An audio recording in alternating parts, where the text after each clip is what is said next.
이제 일주일에 2번 혹은 3번 정도 계속 우리 모이는 대로 시간 맞춰서 모일 겁니다. 근데 그때 모이는 동안에 뭘 할 거냐면 말씀을 각자 다 읽으시죠?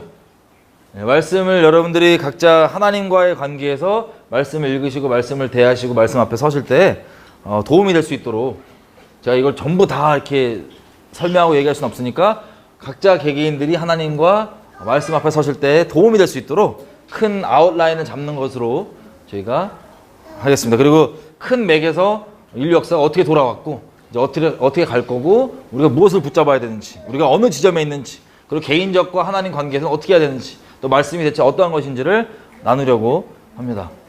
먼저 어제 이제 기도해 주셔서 감사하게 검열이 잘 끝났어요. 네. 검열이 뭐 그 이제 다른 역사책들과 여러 가지가 섞여서 이렇게 있는 박스긴 한데 뭐 대충 봤는지 어떻게 왔어요 이게. 제가 일부러 굳이 전화로 확인 안 해봤습니다. 그거 부스럼 될까봐. 네, 그냥 잘 와서 기도해 주셔서 감사하고 덕분에 이게 만만한 것이 아니구나. 그리고 우리가 언제 또 하나님께 흩으실지 모르니까 예루살렘 교회도 잘 있다가 딱 흩어졌잖아요. 하나님 때가 되니까 각자의 선교적 전제로 딱 생명의 씨를 뿌리듯이 뿌려갖고 곳곳에서 지중해와 유럽과 로마 제국의 복음이 퍼지는 그런 통로로 삼으셨는데 저희도 언제 하나님 흩으실지 모르니까 그 전까지 모여서 우리 하나님께 잘 뿌리낼 수 있도록 말씀에 대해서 좀 나누고 보려고 합니다. 자, 오늘은 큰 개요 중에서 제일 중요한 우리 마음의 태도를 좀 말씀에 대해서 보려고 하는데요.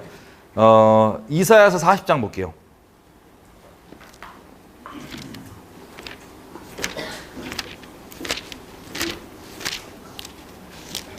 이사야서 40장 3절에서 11절. 이사야서 40장 3절에서 11절. 저희가 뭐 시간도 좀 있고 같이 이렇게 급하게 쫓기지 않기 때문에 말씀들을 하나하나 다 찾아가면서 우리가 볼게요. 그냥 넘어가지 않고. 자, 이사야서 40장 3절부터 제가 읽겠습니다. 눈으로 따라와 주세요. 외치는 자의 소리여 가로되 너희는 광야에서 여호와의 길을 예비하라. 사막에서 우리 하나님의 대로를 평탄케 하라. 골짜기마다 도두어지며 산마다 작은 산마다 낮아지며 고르지 않은 곳이 평탄케 되며 험한 곳이 평지가 될 것이요 여호와의 영광이 나타나고 모든 육체가 그것을 함께 보리라.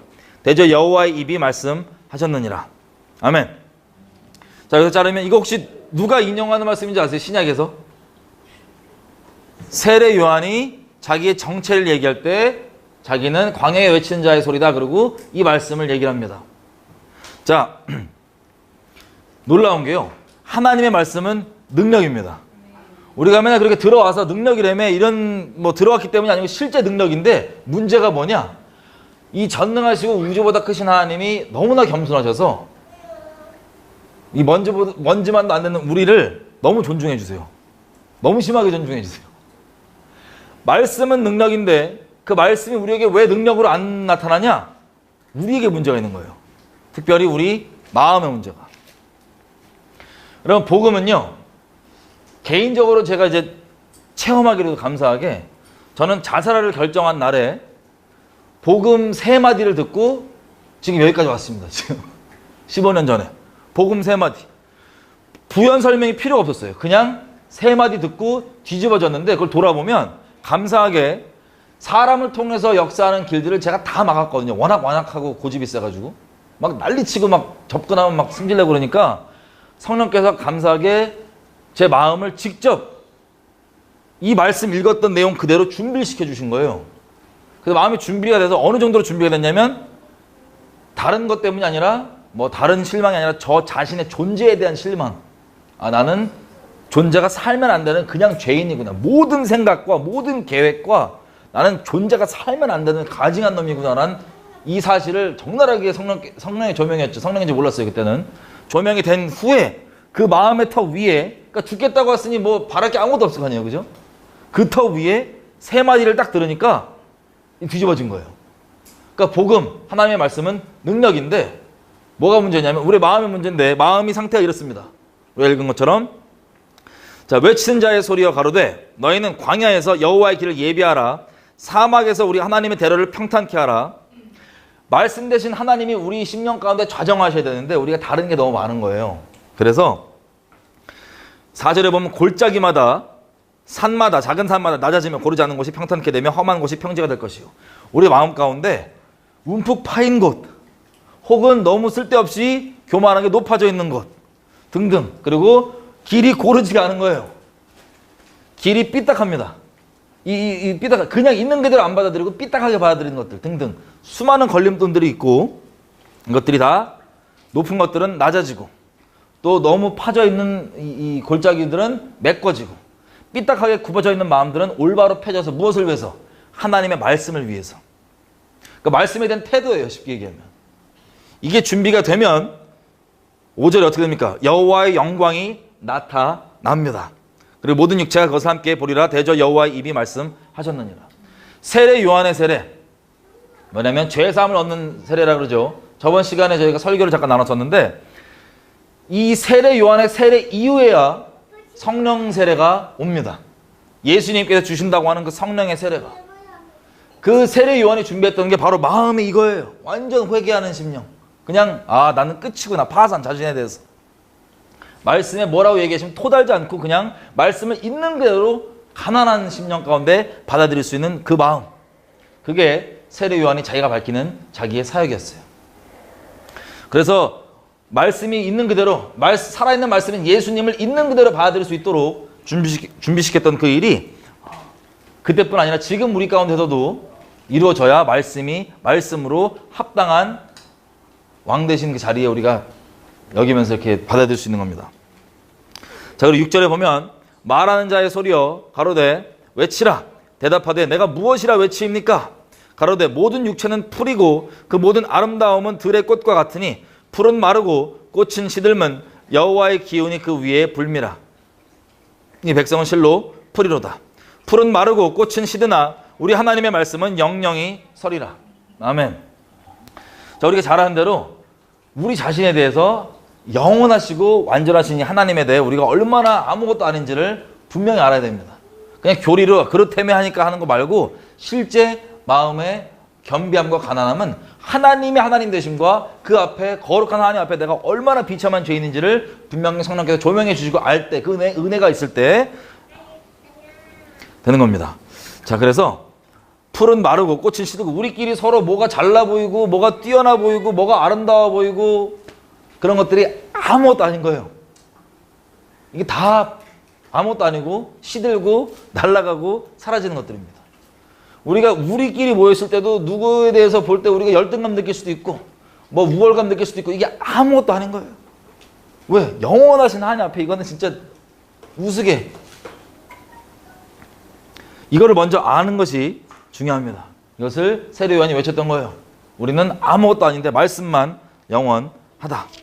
그래서 9절부터는 이것을 알고 이것이 자기 것이 된 사람들이 이 아름다운 소식을 전하는 거예요. 복음 전하는 거죠. 자, 이게 말씀에 우리가 가야 될 기본적인 태도입니다. 여러분 요한복음 1장에 가보면요 이렇게 되어 있습니다. 1장 1절 1장 1절에서 5절까지 읽겠습니다.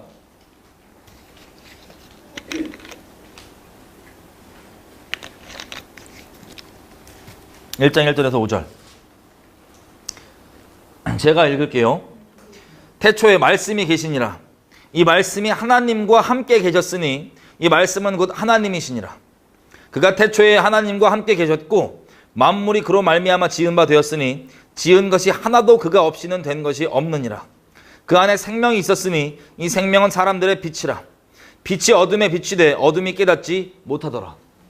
여기서 볼 수 있는 몇 가지가 있는데 첫째는 뭐냐? 이 말씀이 곧 하나님이십니다. 우리가 계속 보겠지만 영 되신 하나님께 우리가 말씀 앞에 나아갈 때 어떤 태도로 나가냐가 엄청난 인생의 다른 결과를 가지고 올 수 있어요. 단순히 우리 유익이 있냐 없냐 차원이 아니라 유익에서 정반대로 여러분 이단들 있잖아요. 지옥 가는 이단도 말씀 붙잡고 있습니다. 같은 말씀을 대하면서 아예 다른 결과가 나올 수가 있는데 왜냐하면 하나님을, 이 말씀을 대하는 태도가 합당치 않기 때문이에요. 영대신 하나님께 우리가 영적 존재로서 태도가 합당치 않기 때문에 극과 극의 결과가 나올 수가 있는 겁니다.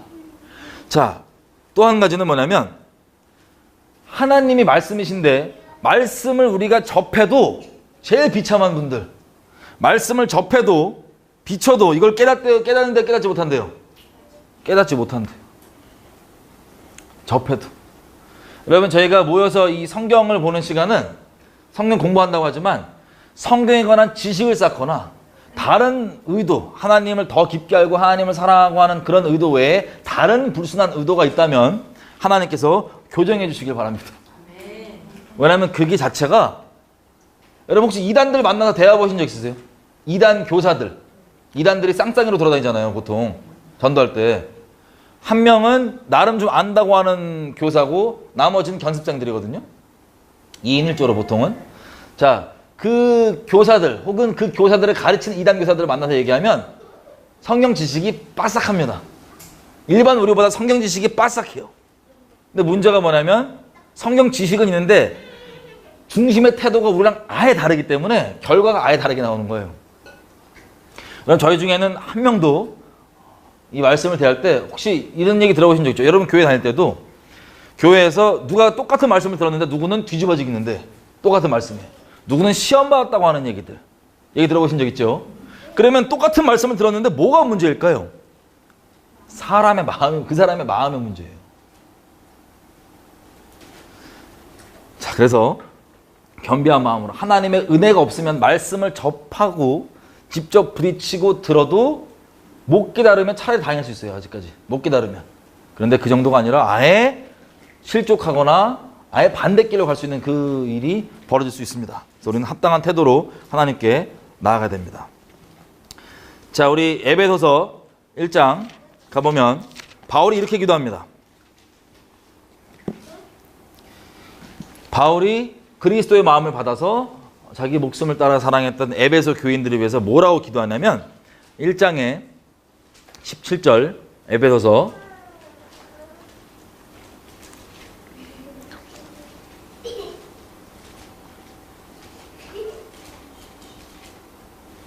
다 피셨나요? 이렇게 되어 있습니다. 우리 주 예수 그리스도의 하나님 영광의 아버지께서 지혜와 계시의 정신을 너희에게 주사 하나님을 알게 하시고 너희 마음의 눈을 밝히사 그의 부르심의 소망이 무엇이며 성도 안에서 그 기업의 영광의 풍성이 무엇이며 그 힘의 강력으로 역사하심을 따라 믿는 우리에게 베푸신 능력이 지극히 크심이 어떠한 것을 너희로 알게 하시기를 구하노라. 아멘. 저희 이 성경 모임을 하면서 계속 같이 기도하실 게 이 내용이에요. 우리가 이 모임을 통해서 얻기를 원하는 것은 다른 게 아니라 바로 이 내용입니다. 하나님을 알게 되는 것. 그리고 우리 마음의 눈이 열어져서 우리의 부르심의 소망이 무엇인지, 그리고 주께서 우리에게 그 기업에 물려받게 해주신 그 영광이 풍성함이 어떠한 것인지, 그리고 하나님의 그 능력, 힘, 그 역사하심을 따라 믿는 우리에게 베푸신 능력이 어떻게 크신 것인지를 우리를 알게 되는 것. 자, 이게 우리의 합당한 모임의 목적이어야 됩니다. 자, 또 고린도서 가볼게요. 8장.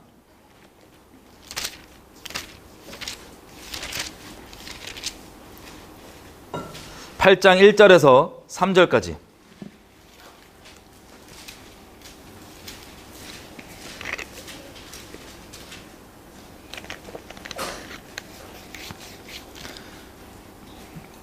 여러분, 말씀보다 더 권위가 있는 건 없습니다. 온 우주에. 말씀보다 더 높은 자리에 있는 건 없습니다. 다시 말씀드리지만 하나님이 우리를 너무 존중해 주셔서 실제 객관적으로 온 우주에 가장 뛰어나고 가장 권위 있고 가장 높은 게 말씀 대신 하나님, 곧 말씀이라 할 수 있는데, 우리 마음은 그것을 있는 그대로 받아들이면 참된 유익이 있을 텐데 우리 인생 가운데 그러지 않아도 주님이 그 자유의지를 내버려 두세요.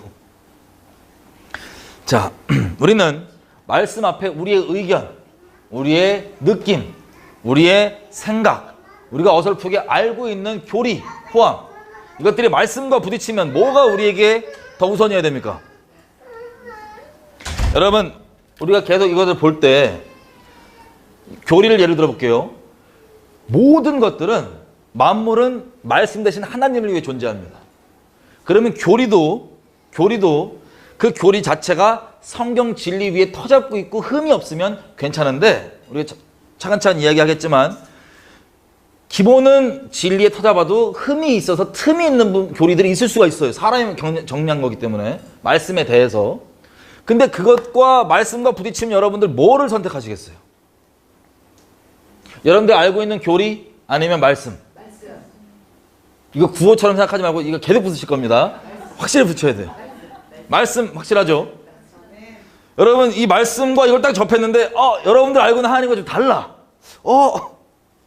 하나님 이러신 분이실까라고. 근데 말씀 분명히 그렇게 써 있어. 그럼 여러분들이 알고 여러분들 안다고 생각하는 여러분 마음속에 있는 그 하나님을 붙잡으시겠어요? 말씀을 붙잡으시겠어요? 말씀. 확실하시죠? 그리고 말씀을 보다가 기분이 좀 나빠. 예를 들어서 한 가지 예를 들어볼게요. 자, 우리가 만약에 이스라엘 사는 유대인이라고 쳐봐요. 예수님 살던 시대에. 그러면 전혀 기분이 안 나쁠 수 있어요. 저 가나안 땅에 있는 이방 여인이 와가지고 딸이 귀신 들려가지고 어떻게든 귀신 쫓아내달라고 애걸복걸하면 우리 인본적 기준으로는 당연히 저걸 잘 해줘야죠.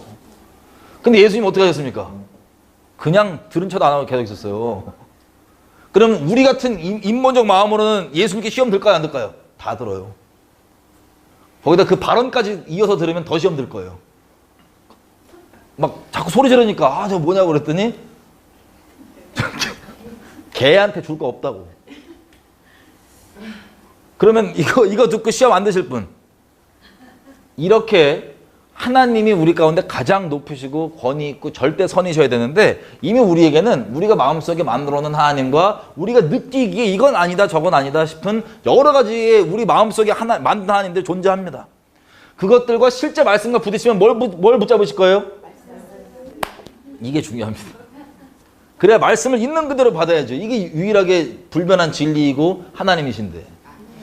자, 여러분들이 앞으로 말씀을 계속 접할 때 부딪히면 그냥 바짝 말씀입니다. 갈등 없이.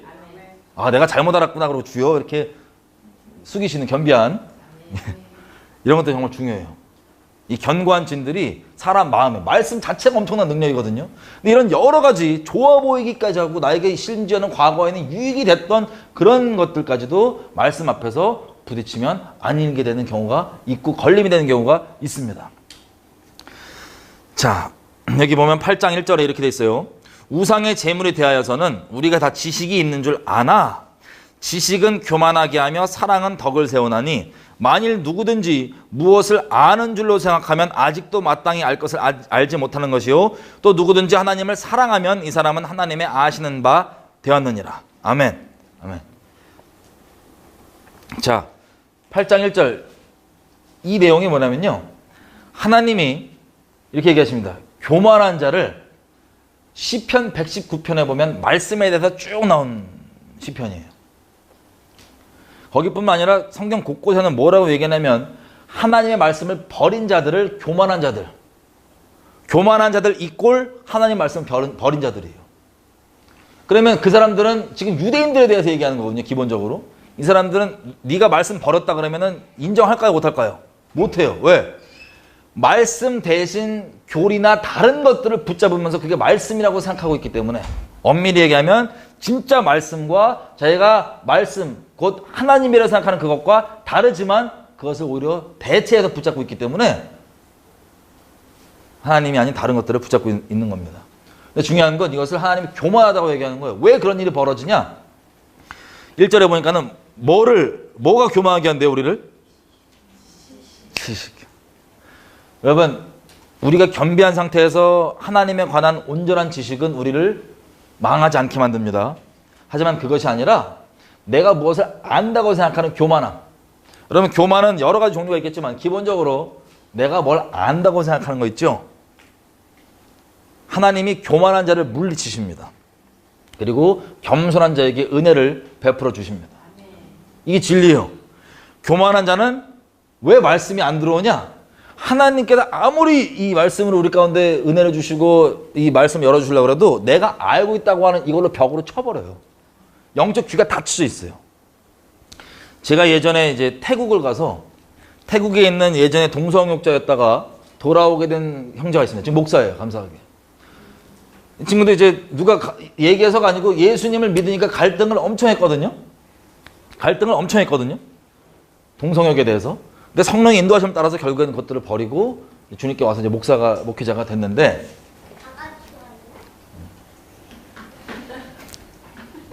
자, 이 친구랑 전도 여행을 끝나고 우리 이게 한참 뭐 한류가 떠 있으니까는 이 친구가 요청해서 같이 영화를 보러 갔어요. 태국에. 태국 극장에서. 근데 영화가 뭐냐면 한류가 한창 떠 있었던 거라 갖고 한국에 가서 찍은 영화예요. 젊은 애들이 보는 한국의 이런 여행 같은 그런 로드트립 같은 그런 영화. 근데 이걸 쭉 보는데 저는 한국 사람이니까 이 영화에서 이 주인공들이 다니는 거리가 어딘지 다 알잖아요. 위치가 어디고. 그래서 보니까 바로 옆 장소인데 엄청 영화상에서 막 돌아가는 걸로 돼 있어요. 막 며칠 걸려서. 그래서 제가 속으로 저는 이미 아니까 아니 저 바로 옆인데 저거 저 며칠인 것처럼 돌아가서 얘기했다고. 난 이 얘기를 해주고 싶어. 내가 아는 내용이니까. 속으로 이제 웃긴 거예요. 아니 저 바로 옆인데 영화에서는 며칠 돌아간 것처럼 이렇게 해놨네. 그리고 영화가 끝난 다음에 저는 마음속 내내 그 생각밖에 없어요. 저거 아닌데. 그래가지고 영화가 끝난 다음에 제가 그 친구한테 저거 요거 바로 옆이라고 뺑뺑이 돌아가는 거 아니라고 그러고 얘기를 쭉 하는데 제가 깜짝 놀란 게 있습니다. 막상 그것 때문에 영화가 말하고자 하는 스토리가 제 머릿속에 안 들어와 있어요. 여러분 계속 보겠지만 진리는요 지식이 아니에요. 진리는 영입니다. 말씀이 곧 하나님이신데 이 말씀은 우리가 생각하는 어떤 지식이 아니에요. 이것은 우리 심령 가운데 들어와서 역사하는 살아있는 하나님의 말씀, 음성이라고 그럴까요? 뭐 레마라고도 표현할까요? 이게 바로 진리입니다. 이걸 누가 못 받아들이냐? 뭔가를 내가 안다고 생각하고 있잖아요. 실제로 그게 맞을 수도 있어요. 그런데 이렇게 교만한 마음 가운데 있으면 영적 귀가 닫혀요. 저 그때 진짜 깜짝 놀랐습니다. 아, 이 말씀을 깨달았어요. 교만한 자에게 겸손한 자에게 은혜를 베푸시고 교만한 자를 물리치신다는 게 무슨 뜻이냐면 이렇게 표현할 수 있어요. 말씀 대신 하나님께서 겸손한 자에게는 말씀을 열어 보여주시고 그 내용을, 그 진리들을, 교만한 자는 그것을 아무리 똑같이 보고 듣고 접해도 귀가 닫혀 있는 거예요. 영적으로, 기본적으로. 에이 저거 아닌데 뭐 이런데 하면서. 여러분 이게 정말 중요합니다. 지식은 우리를 교만케 한다는 것은 내가 안다고 생각하는 높은 마음은 우리를 교만케 합니다. 하나님께 나아갈 때는, 말씀에 나아갈 때는 겸손히 나가야 됩니다. 정말 겸비하게. 그래서 3절에 누구든지 하나님을 사랑하면 이 사람은 하나님의 아시는 바 되었느니라. 우리가 하나님께 나아가서 하나님을 알기 원하는 목적이 바로 이거예요. 하나님을 사랑하기 위한 것이 우리의 목적이지 다른 것이 우리 목적이면 나는 다른 사람보다 내가 좀 더 성경 지식을 잘 알고 내가 가르쳐주고 설명 좀 해줄 수 있어라고 하는 다른 이런 식의 다른 목적을 갖고 있으면 말씀이 말씀 그대로의 역할을 하는 게 아니라 은혜가 되는 게 아니라 다르게 될 수 있어요. 이단을 좀 이따 좀 얘기하겠지만 여러분 이단들이 영으로 얘기하면 이게 혼미케한 영에 붙잡혀 있잖아요. 그죠? 그 혼미케하는 귀신이 그 사람의 어디에 둥지를 틀고 있냐? 교만의 둥지를 틀고 있어요. 기본 정통 교회에서는 어떤 말씀을 이렇게 해서 A처럼 해석합니다. 예를 들면 A, 알파벳 A처럼 해석합니다. 근데 B라는 신천지 같은 이단이 있는데 가면 이 같은 말씀을 다르게 해석을 해요. 자, 이 다르게 해석하는 게 이 혼미케 하는 영이라고 얘기할게요. 이 혼미케 하는 영인데 이 혼미케 하는 영이 어디에 터잡고 있냐? 기존 교회 사람들이 이단들이 바라볼 때 니네는 말씀 잘못 알고 있어. 그거는 이게 맞아. 니네 그것도 몰라. 라고 하는 깔보고 있고 높은 마음 가운데 이 교만함 가운데 견고한 진이 딱 생겨갖고 거기에 둥지를 틀고 있는 거예요. 미혹의 영들이. 귀신들이. 이해가 되세요? 서기관과 바리새는 전부 다 마찬가지. 살아계 이들이 말씀을 연구한다고 맨날 열궁을 했잖아요. 말씀을. 영생 여기 있다고. 맨날 상고를 하는데 이 자기네들이 연구하는 걸 누구를 보는 거였냐면 내 눈앞에 육신으로 있으신 이분을 지금 보려고 힐끗힐끗 봤던 거예요. 희미하게. 근데 이분이 내 앞에 육체로 실제 있어. 근데 부딪혔더니 알아봅니까? 못 알아봅니까? 못 알아봐요. 그래놓고는 못 알아보면서 뭐라고까지 얘기하냐면 사람들 중에 막 예수님을 따르는 사람들이 있으니까 요한복음에 보면 이럽니다. 저것들은 말씀을, 율법을 알지 못해갖고 저런다고. 아, 진짜 무섭지 않아요? 자기가 말씀에 대해 안다고 하는 교만한 지식이 그리스도를 거절하게 만든다니까요. 충격. 이게 말씀을 대할 때 주의해야 될 겁니다. 물론 우리가 계속 나누겠지만 이게 또 반대로 미혹까지도 겸손하게 미혹도 받아들입니다. 이러라는 뜻이 아니에요. 기본적으로 진리 앞에 우리가 합당하게 가져야 될 겸손한 태도를 말씀드리는 겁니다. 자, 그래서 우리가 아까 봤던 에베소서 1장 17절 내용처럼 바울이 하나님을 알게 해달라고 기도할 때 첫 번째 기도하는 내용 제목이 뭐였습니까? 읽어보시면 그 에베소 교인들에게 뭘 달라고 기도하죠? 지혜와 계시의 영을 달라고 합니다. 그러면 우리가 알 수 있는 것처럼 하나님을 알려면 어떻게 영 대신 하나님을 알려면 뭐가 필요해요? 지혜와 계시의 영이 필요합니다. 이사야서 11장 가볼게요.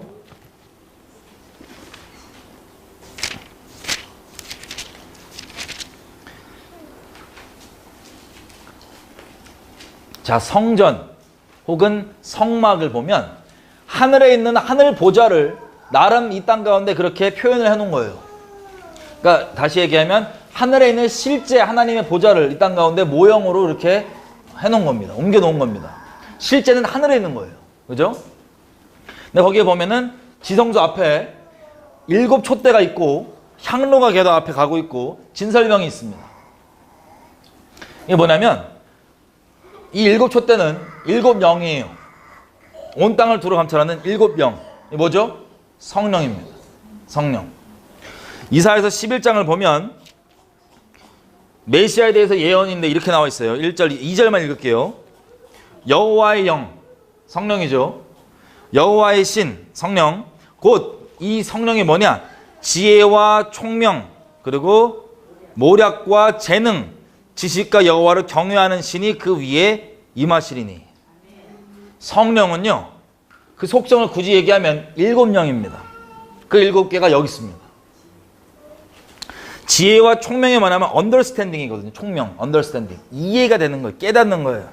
이것을 다르게 표현하면 지혜와 계시라고 할 수 있습니다. 지혜와 계시의 영. 자, 우리 단어 나오면 아주 시겁하는 단어. 계시. 뭐가 계시는지 계시. 계시 단어 나오면 그냥 여기에 대한 오해가 너무 많아갖고 아주 난립니다. 난리. 근데 바울이 지금 기도하는 게 뭐예요? 계시의 영을 달라요. 이게 다른 걸 얘기하는 게 아니라 뭐를 구하는 겁니까? 성령께서 역사해달라고 구하는 거예요. 뭐냐면 고린도전서 가볼게요. 2장. 고린도전서 2장.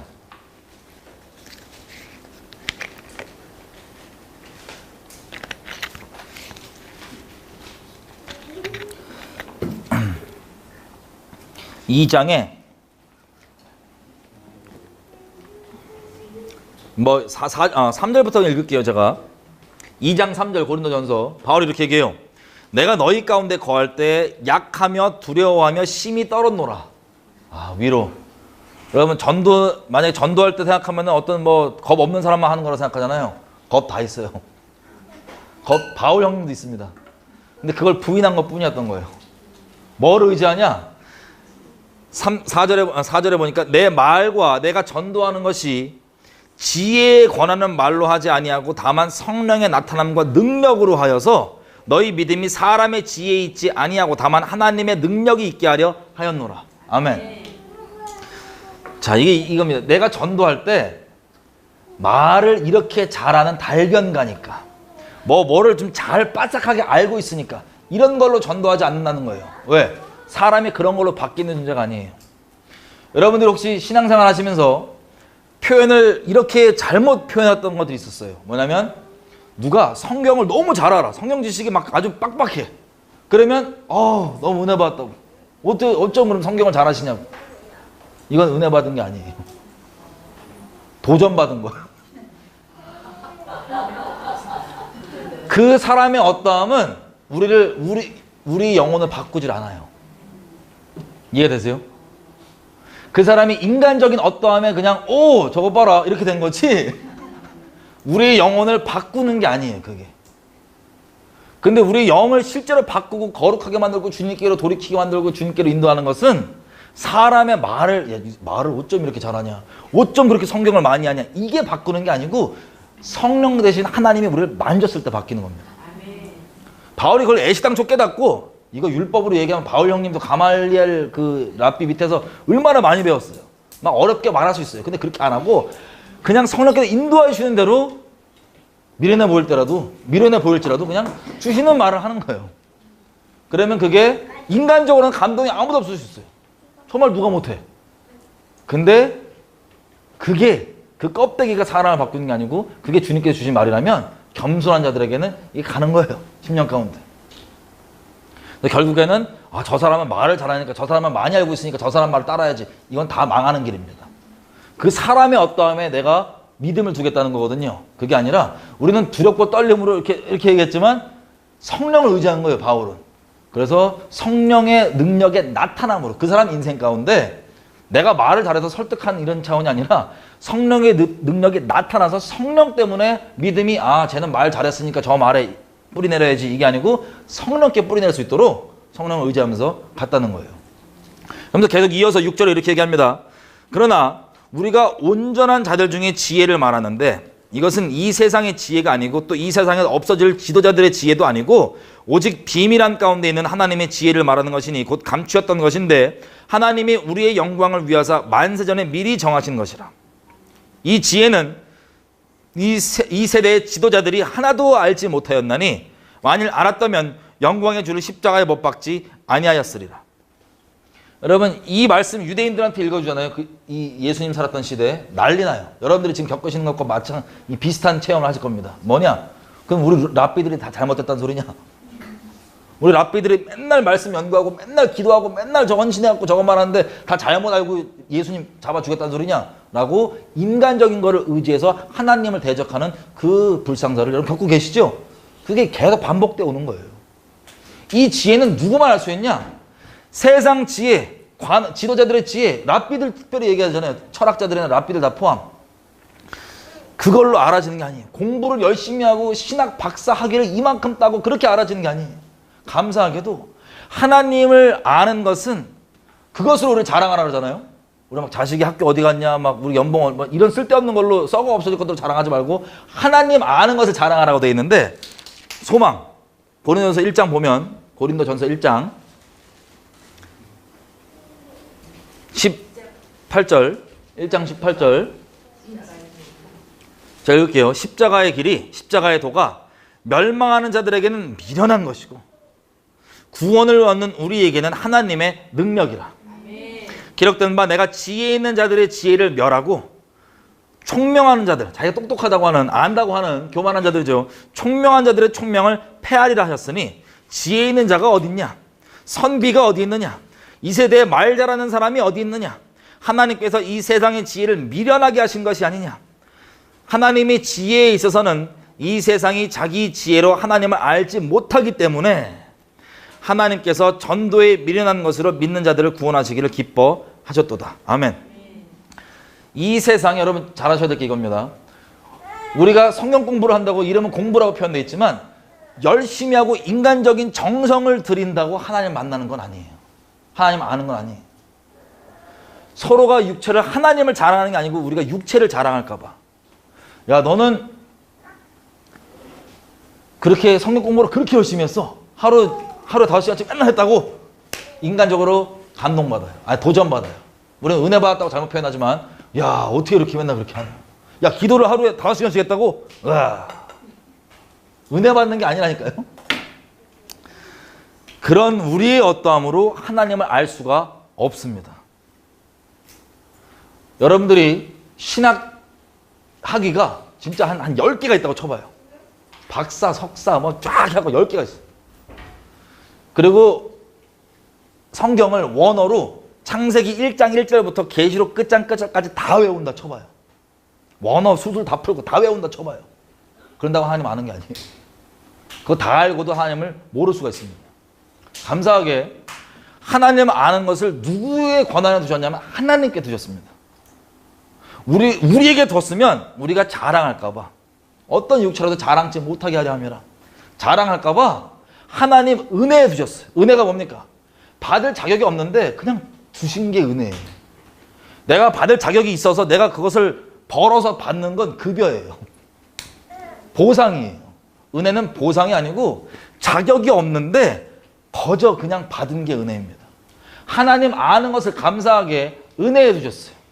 누구도 하나님 앞에 자랑치 아니하고 하나님께만 영광 돌릴 수 있도록. 그러면 그 공부 열심히 해야지만 하나님 아는 거면, 여러분 2단 얘기 또 하면 2단은 성경 공부 안 하면 죽는 줄 알아. 자기네 성경 공부. 왜냐? 성경 공부를 열심히 파갖고 이렇게 파서 이렇게 빚고 온 그 미혹들을 알아야지만 된다는 거예요. 그럼 그게 아닙니다. 하나님께서 은혜로 우리 가운데 이걸 베풀어 주시는데, 그럼 지적장애자들은 어떻게 구원받아요? 하나님 은혜로 받는 거예요. 하나님께서 은혜로 계시로 열어주시니까, 영으로. 공부를 우리처럼 열심히 못하는 상태를 할지라도 육신이 하나님께서 은혜로 알게 해줄 수 있다 없다? 알게 해주시는 겁니다. 자랑치 못하도록.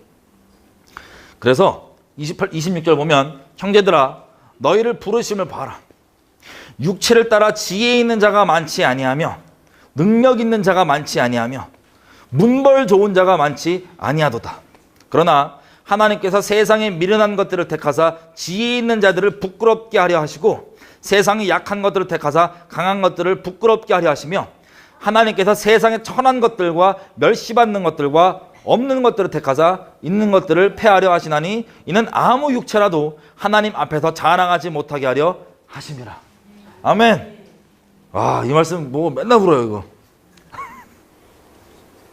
감사하게 하나님께서 뭐 지금 있는 그대로를 겸비하게 있으시면, 겸손하게 있으시면 되는데 일부러 막 없는 척 하실 필요도 없고 있는 그대로. 그런데 하나님께서 이렇게 택하셔서 스스로 지혜 있다고 하고 스스로 잘났다고 하고 스스로 안다고 하는 자들을 부끄럽게 하시려고 하나님께서 겸손한 자들, 한마디로 얘기할게요. 겸손한 자들을 택하셔서 은혜를 베푸신다는 겁니다. 자, 그래서 2장 넘어가서 8절까지 우리가 읽었으니까 봤죠.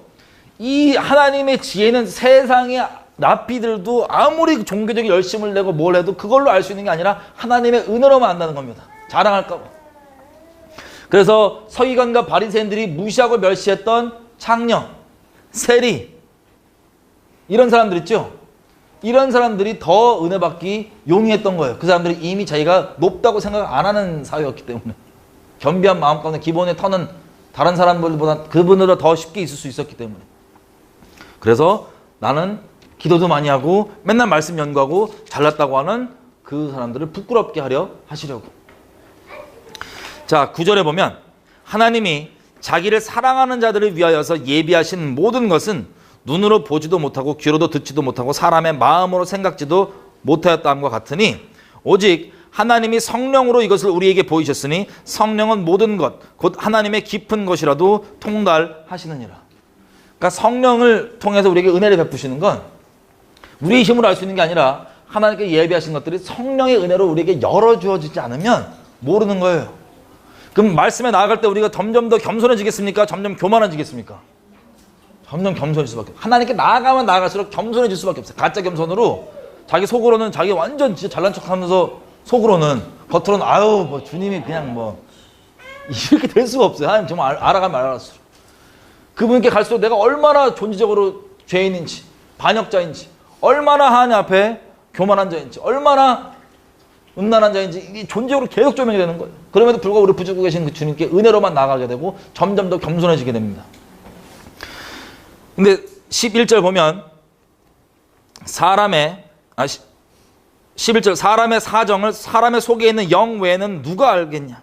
이와 같이 하나님의 사정도 하나님의 영 외에는 아무도 알지 못하느니라. 우리가 세상의 영을 받지 않고 오직 하나님께로 온 영을 받았으니 이는 우리로 하여금 하나님께서 우리에게 은혜로 주신 것들을 알게 하려 하심이니라. 아멘. 아멘.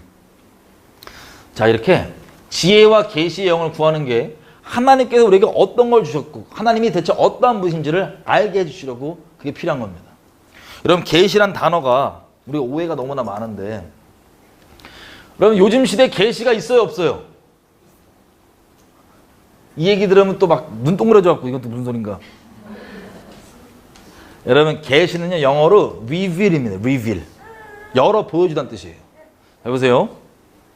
제가 문자를 보냅니다. 제 아들한테. 뭐라고 보내냐면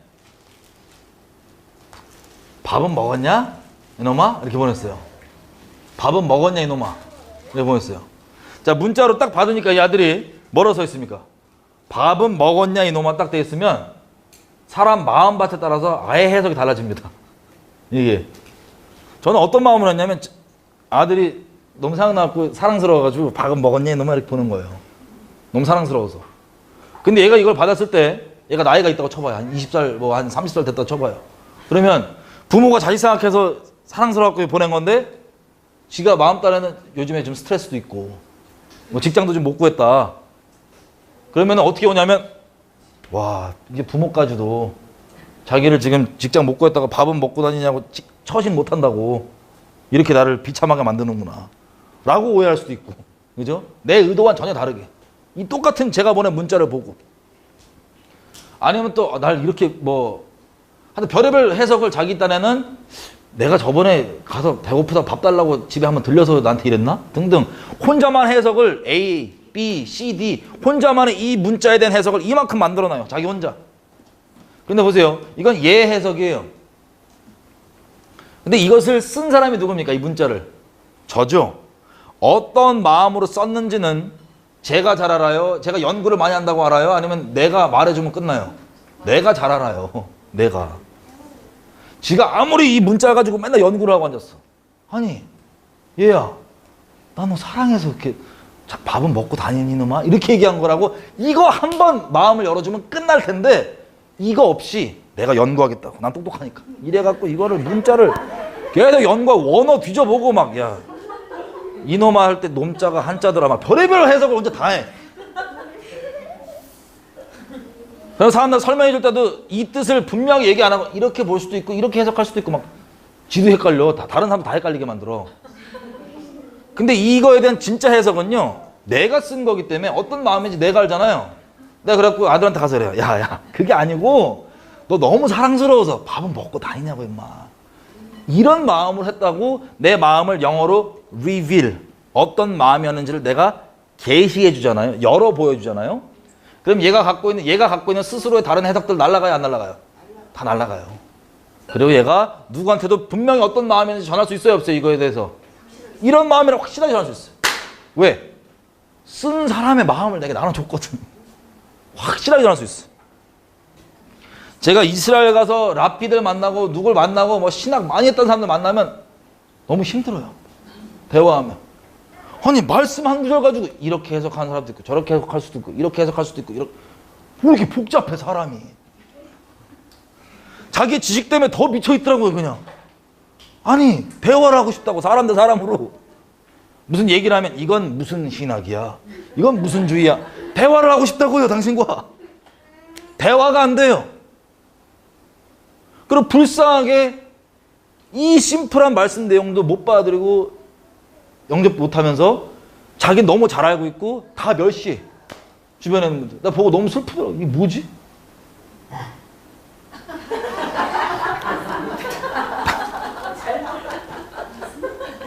여러분 계시는요 성경을 어긋나거나 진리가 아닌 다른 것들을 얘기하는 게 아니에요. 하나님이 어떠한 분이신지 어떠한 마음인지 우리에게 열어 보여주시는 걸 reveal 속마음을 우리에게 나눠주시는 거예요. 근데 뭘로만 나눠줘요 그게? 하나님 마음속 깊은 것을 누가 안다고요? 성령이 아시죠? 그래서 성령을 통해서 우리가 나눔을 받고 조명을 받는 겁니다. 말씀에 대해서. 여러분 제가 보니까는 직통계시 아주 계시하면 이게 네 글자가 바뀌어 있어요. 그냥 계시가 이런 뜻이거든요. reveal 성령께서 이 말씀이 어떤 의미였는지 혹은 하나님께서 어떤 마음이신지 열어 보여주셨다는 게 그냥 계시고 이걸 통해서 하나님을 아는 거라고 바울이 그렇게 기도를 하는데 그리고 또 한 가지 해볼게요. 마태복음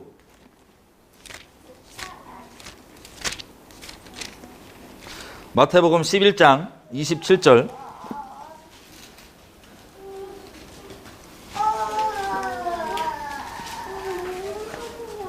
11장 27절. 다 피셨나요? 여러분 오늘 읽으신 말씀들이 점점 여러분들에게 의미가 열리실 겁니다. 11장 25절에 이렇게 돼 있어요. 그때 예수께서 대답하여 가라사대 천지의 주제이신 모든 만물의 주제이신 아버지여 이것을 지혜롭고 슬기로운 자들에게는 숨기시고 어린아이들에게는 나타내심을 감사하나이다. 옳소이다. 이렇게 된 것이 아버지의 뜻입니다. 내 아버지께서 27절이에요. 내 아버지께서 모든 것을 내게 주셨으니 아버지 외에는 아들을 아는 자가 없고 아들과 또 아들의 소원대로 뭐를 받는 자 외에는 계시를 받는 자 외에는 아버지를 아는 자가 있다 없다? 예수님이 뭐라고 얘기하십니까? 하나님을 알기 위해서는 뭐를 받아야지만 된대요? 계시는 어떤 특별한 사람이 받는 게 아니고 하나님을 알려면 계시가 아니면 아는 사람이 아무도 없어요. 근데 계시를 다시 얘기하면 성령의 은혜죠. 우리가 지금 봤던 것처럼 이 은혜가 아니곤 이 계시가 아니곤 하나님을 아는 사람이 아무도 없다고 누가 얘기해요? 신학자예요? 예수님이에요? 예수님. 그럼 여기 앉아 계신 분들 중에 여러분들이 영 되신 하나님을 안다. 그러면 여러분들은 뭘 받았다는 소리예요? 계시를 받으신 거예요. 여러분들이 인정하건 안 하건 계시를 받으신 거예요. 조금 더 풀어서 설명드릴게요. 십자가에서 자기 아들을 못 박으신 그 아버지의 마음이 어떤 건지 성령으로 여러분에게 부어주신 적 있다 없다 하나님께서 그 마음을 우리에게 계시해서 열어 보여주셨던 거예요. 그것 때문에 우리가 이 자리에 있는 겁니다. 계시를 받은 거예요. 여러분 종교는요, 세상 모든 종교는요 뭐를 둡니까? 하나님과 우리 사이에 중보자는 예수님 한 분이셔야 되는데 다른 사람을 둬요. 그게 사람의 미혹이에요. 그 사람의 미혹이에요. 카톨릭을 예를 들어 볼까요? 카톨릭. 하나님과 우리 사이에 누가 중간에 있어요? 성직자가 있잖아요. 신부. 하나님께 바로 직고하면 돼. 직접 고백하고 직고하면 되는데 누구로 통해야 돼요? 신부. 성직자를 통해야 돼요. 여러분 사람이 만든 종교는 중보자 대신 예수님 자리에 자꾸 사람이 끼어듭니다. 이게 적그리스도적이에요. 사람이 그 자리를 대체하려고 그래요, 계속. 그리고 우리는 나중에 보겠지만 죄성의 본질이 아주 뿌리가 종교성의 죄성이거든요. 그래서 종교성이 죄성이다 보니까 죄성의 본질상 항상 누구로 두려고 해요? 눈에 보이는 사람 두려고 해요. 하나님 대신. 입으로는 하나님 따른다고 하면서 꼭 그 대체해줄 자리에 사람을 두려고 해요. 그리고 거짓 선지자들과 사이비 교주나 이런 사람들은 그것들을 활용하는 거고 그 자리에 자기가 있으면서. 그런데 아버지와 아들 계시는 여러분 누굴 통해서 받아요? 아니면 영적으로 얘기하면 직접 받는 거예요? 하나님께 직접 받는 거예요. 사람을 통해서 사람을 통한 말을 듣고 그 마음이 부어졌던 아니면 뭐를 읽다가 그게 부어졌던 그 방법은 둘째 문제고요. 그게 결국에는 하나님과 나 사이에 영 되신 하나님께 그 마음을 성령으로 은혜로 부은 바 된 거예요. 아멘이죠? 그래서 하나님과 나 사이의 관계는 감사하게 예수님만 딱 거기 계시고 직접입니다. 그걸 위해서 예수님 오신 거 아니에요? 예수님의 죽음을 헛되이 안 하실 거죠? 예. 계시는 다른 사람이 받아주는 게 아니고 영 되신 하나님 앞에 영적 존재인 우리가 직접 받는 겁니다. 근데 문제가 뭐냐면 하도 사이비 이단들이 설쳐서 그런 것도 있지만 이 계시에 대한 오해가 말씀은 우리가 지금 봤던 것처럼 분명히 계시에 대해서 이렇게 정리를 하고 있는데 예전에 사이비 이단들 포함 그리고 이거에 대해 이해가 없으신 분들 포함 어떻게 오해가 됐냐면 계시라는 단어가 기본 말을 꺼내면 4글자로 변경돼요. 직통계시. 직통계시. 이걸로 변경이 돼요. 바로. 성경이 말 예수님이 계시 없으면 아무도 아버지 모른다는데 계시 단어만 꺼내면 직통계시로 바뀌어요. 의미가. 여러분 직통계시가 뭡니까? 교회에서 얘기하는. 뭐 정확히 정리를 하자면 이런 거예요. 뭐라고 해야 될까요? 그러니까 그러니까 성경 밖에 다른 얘기들 직통으로 받아갖고 성경에 권위를 둔다고 해야 되나? 뭐라 해야 되나? 하여튼 직통계시, 여러분 지금 사람들이 인식하고 있는 직통계시라는 단어의 의미 말고 그냥 문자 그대로 직통계시. 여러분 직통계시 받으세요 안 받으세요? 다 직통계시지. 다 직통계시죠. 그런 지금 교회에서 얘기하는 종교적 용어로 직통계시 말고 다 직통으로 받죠. 하나님께 성령의 은혜로. 누가 대신 성령 받아주시는 거 아니잖아요. 내가 너 대신 성령 받고 평생 살아, 이게 아니잖아요. 각자 받는 거죠. 자, 왜냐면 자꾸 성경 밖의 얘기, 진리를 거스르는 이야기, 혹은 진리가 아닌 예수님 아닌 다른 것을 인도하는 이런 영의 역사들이 있다 보니까 뭐를 가지고? 말씀을 가지고. 이 직통계시라는 의미가 자꾸 뭐랄까 좀 변경되고 바뀌어왔던 거예요. 자, 여러분 이단 만나서 얘기해 보신 분, 아무 이단 없으세요? 있으세요? 자, 이단을 만나서 얘기를 해보면 이들이 우리가 보는 성경을 봐요? 아니면 다른 걸 봐요? 같은 걸 봐요.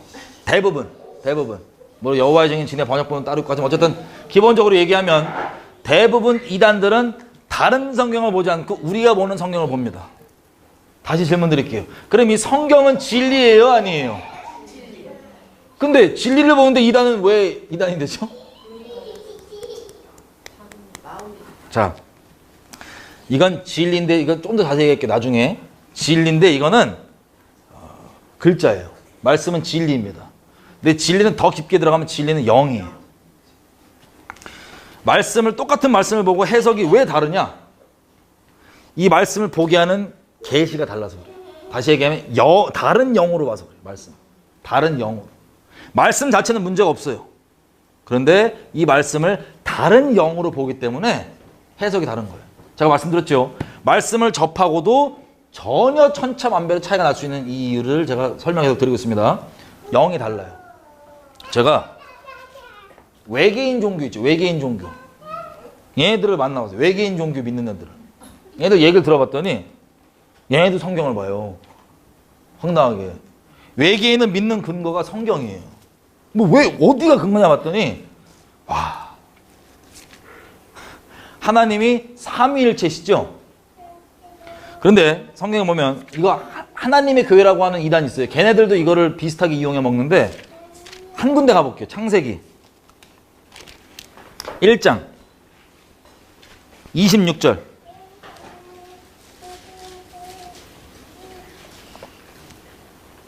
(1장 26절) 다 피셨나요? 하나님이 가라사대 우리의 형상을 따라서 우리의 모양대로 우리가 사람을 만들고. 27절 하나님이 자기 형상 곧 하나님의 형상대로 사람을 창조하시되 남자와 여자를 창조하시고. 아멘. 자, 26절에 보니까 하나님이 뭐라고 얘기하세요? 누구의 형상을 따르세요? 우리의 형상을 따라서 누구의 모양대로? 우리의 모양대로 누가 만들재요? 우리가. 자, 문법적으로 볼게요. 문법적으로 이거 단수예요? 복수예요? 한 명이 만드는 거예요? 여러 명이 만드는 거예요? 복수죠, 복수. 단수가 아니고. 자, 하나님이 여러 명이라 이거예요. 히브리 말로 하나님을 뭐라고 얘기하면 엘로힘입니다. 엘로힘. 자, 히브리 말로 임으로 끝나는 건 2개 이상이에요. 복수예요. 마하나임 2개 이상. 세라빔 2개 이상. 임으로 끝나면 복수입니다. 자, 그런데 하나님은 몇 분이세요? 한 분이신데 히브리 말로는 엘로 뭐라고요? 힘이에요. 하나님들이에요. 문법적으로. 그래서 외계인 믿는 애들이 뭐라냐면 봐라, 이분이 한 분이 아니다. 여호와는 우주에 수많은 외계인들이 있는데 그 중에 여호와라고 이름 있는 그 분이고 다른 분들이 많다. 우주에. 이렇게 얘기합니다. 여러분, 이게 말씀과 상충돼요, 안 돼요? 상천하지에 누구밖에 없어요? 하나님밖에 없으시죠? 그 말씀과 상충되는데 이 외계인 종교를 믿는 애들은 외계인을 믿는 근거가 이 말씀이에요. 그래서 엘로힘이라는 거. 이거 들으면 뭔가 문법적으로 그렇단 말이야? 모르는 격가지 지식들이 막 들어오면서 그 지식적 교만이 자극되면서 내가 몰랐던 몰랐었구나. 그러면서 야금야금 그게 들어올 수 있어요, 없어요? 일반 사람들한테 들어올 수 있는 거야. 거기다가 에스겔서 보면 가보자 할게요. 에스겔서 보면 1장부터 하나님이 에스겔을 영으로 막 끌어올리시고 막 그러잖아요. 그죠? 머리채를 잡고 막 혹시 이거 가볼게요. 에스겔서 펴보세요. 에스겔서 1장 3절에 보면 여호와의 말씀이 부시의 아들 제사장 나 에스겔에게 특별히 임하고 여호와의 권능이 내 위에 있으니라. 여호와의 권능이 확 임했대요. 그랬더니 4절 환상이 보이는데 내가 보니 북방에서부터 폭풍과 구름이 오는데 그 속에 불이 번쩍번쩍하고 빛이 사면에 있고 그 불 가운데 쇠 같은 것이 나타나고 그 속에서 네 생물의 형상이 나타나는데 네 생물에 쭉 있고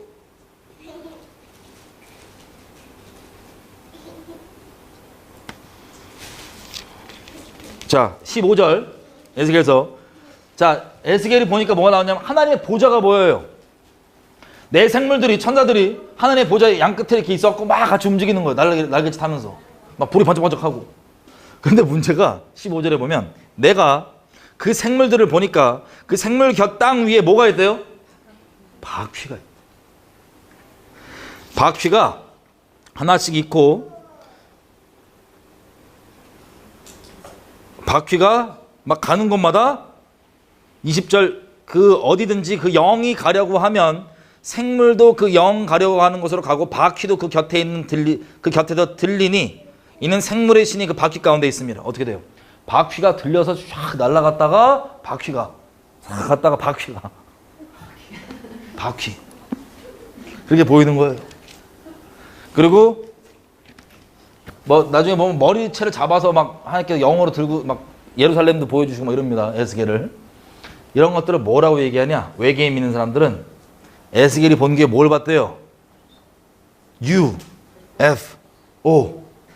Unidentified Flying Object. 그러니까 정체불명의 날아다니는 물체인데 그걸 보고 에스겔이 본 게 뭘 봤다? UFO를 본 거다. 미혹 단계가 이렇다니까요. 이 사람들이 믿는 게 근거가 성경이에요. 무섭게도. 이단들도 마찬가지. 제가 극단적으로 좀 열외라고 할 수 있는 외계인 종교를 말씀드려서 그렇지 기본적으로 이단들도 우리랑 같은 성경을 봅니다. 근데 문제가 뭐냐? 이 성경 자체는 진리인데 어떤 영으로 보냐가 중요한 거예요. 근데 우리가 진리의 영, 겸손하게 성령을 통하여서 이걸 보면 진리가 열리고 하나님을 사랑하게 되고 하나님의 마음을 알게 되고 더 깊은 곳으로 가게 됩니다. 하나님 안속으로. 그런데 같은 말씀인데 다른 영으로 보기 때문에 이게 해석이 다르게 나오는 거예요. 여러분 물론 같은 진리의 영이 우리 코끼리 비유를 들잖아요. 한 코끼리가 있는데 부분적으로 뭐 코를 볼 수도 있고 다리도 볼 수도 있고 부분적으로 볼 수는 있지만 그걸 얘기하는 게 아니라 아예 다른 얘기. 만져봤는데 야 뭔가 비늘이 있더라. 뭐 낼름낼름 소리 나더라. 그건 뱀이잖아요. 그죠? 그거는 미혹이고요. 같은 코끼리를 다른 부분은 물론 볼 수는 있지만 그걸 얘기하는 게 아니에요. 다른 영으로 보면 아예 다른 방향, 다른 해석, 진리와 상충되는 얘기들이 해석으로 나오기 시작합니다. 자, 이게 이단들이 붙잡혀 있는 영의 정체예요. 여러분 앞으로 이단들을 만나시잖아요. 그럼 힌트를 한번 드릴게요. 기도와 금식 외에는 이런 귀신들이 나가지 않는다 그러죠. 말씀에. 기도와 금식 외에는 우리의 싸움은 혈과 육의 싸움이 아니고 논리로 사람이 바뀌는 게 아니에요. 논리 정연하게 얘기한다고 말을 잘한다고 사람이 바뀌는 게 아니에요. 계속 말씀드렸지만 영에 의해 움직이는 겁니다. 영을 따르는 겁니다. 이단에 붙잡혀 있는 사람들은 혼미케한 영에 붙잡혀 있는 거예요. 그러면 말을 아무리 우리가 뭐 논리적으로 얘기한다고 바뀌는 게 아니고 뭐만 바뀌어요? 기도하면 돼요. 만났을 때 다음에 만나면 시험해 보십시오. 대화 시작 전에 이단인 거 파악되면 예수님의 이름으로 내가 기도하겠다고. 그러면 걔네들은 도망가라고 교육받아요. 일단. 왜? 남아있으면 이 혼미케한 영 떠나거든요. 근데 어떻게든 해갖고 남아있어도 만약 기도했다. 그 다음부터 대화 돼요. 그전까지는 이단이랑 백날 얘기해봤자 대화 안 되거든요. 서로 딴 얘기하고 씨알도 안 막혀요. 영이 달라갖고 아예. 자, 이렇게 이건 영의 문제인 겁니다. 여러분 이사야서 가볼게요. 29장.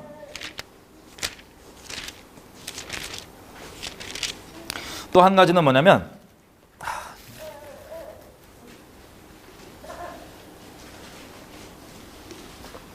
그러니까 이단들이 자꾸 써먹어갖고 사람들이 약간 오해하고 있는 부분이 뭐냐면 여러분 진리는 다수결이에요? 아니에요? 많은 사람들이 동의하면 그게 진리가 돼요? 아니에요. 진리는 다수결이 아니에요. 저 여러분이 동의하던 안 하던 상관없이 진리는 진리입니다. 구별돼 있어요. 사람들의 의견과 사람들의 입장과 사람들이 두 패로 어떤 말씀에 대해서 해석이 두 부류로 나눠 있어도 그 두 부류에 속해 있지도 않을 수도 있어요. 하나님은 구별돼 있는 거룩하신 말씀이십니다. 진리는 그냥 진리입니다. 70억 인구가 전부 다 동의해 준다고 해서 그게 진리가 되는 게 아니고요. 70억 인구 한 명도 동의 안 해도 그게 하나님 말씀이면 그게 진리입니다. 아멘이죠? 진리는 다수결이 아니고 민주주의가 아니에요. 자, 신천지나 이런 애들이 보면 기존 교회들을 막 후드러 까면서 거기서 빼내와야 되니까 기존 교회들을 막 비방합니다.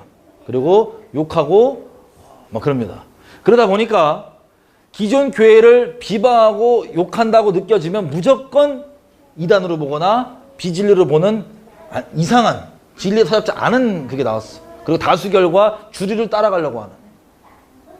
여러분 이게 어느 정도는 우리를 보호해 줄 수 있어도 그게 진리에 딱 터잡은 그 근거가 아니기 때문에 오히려 더 어려울 수 있습니다.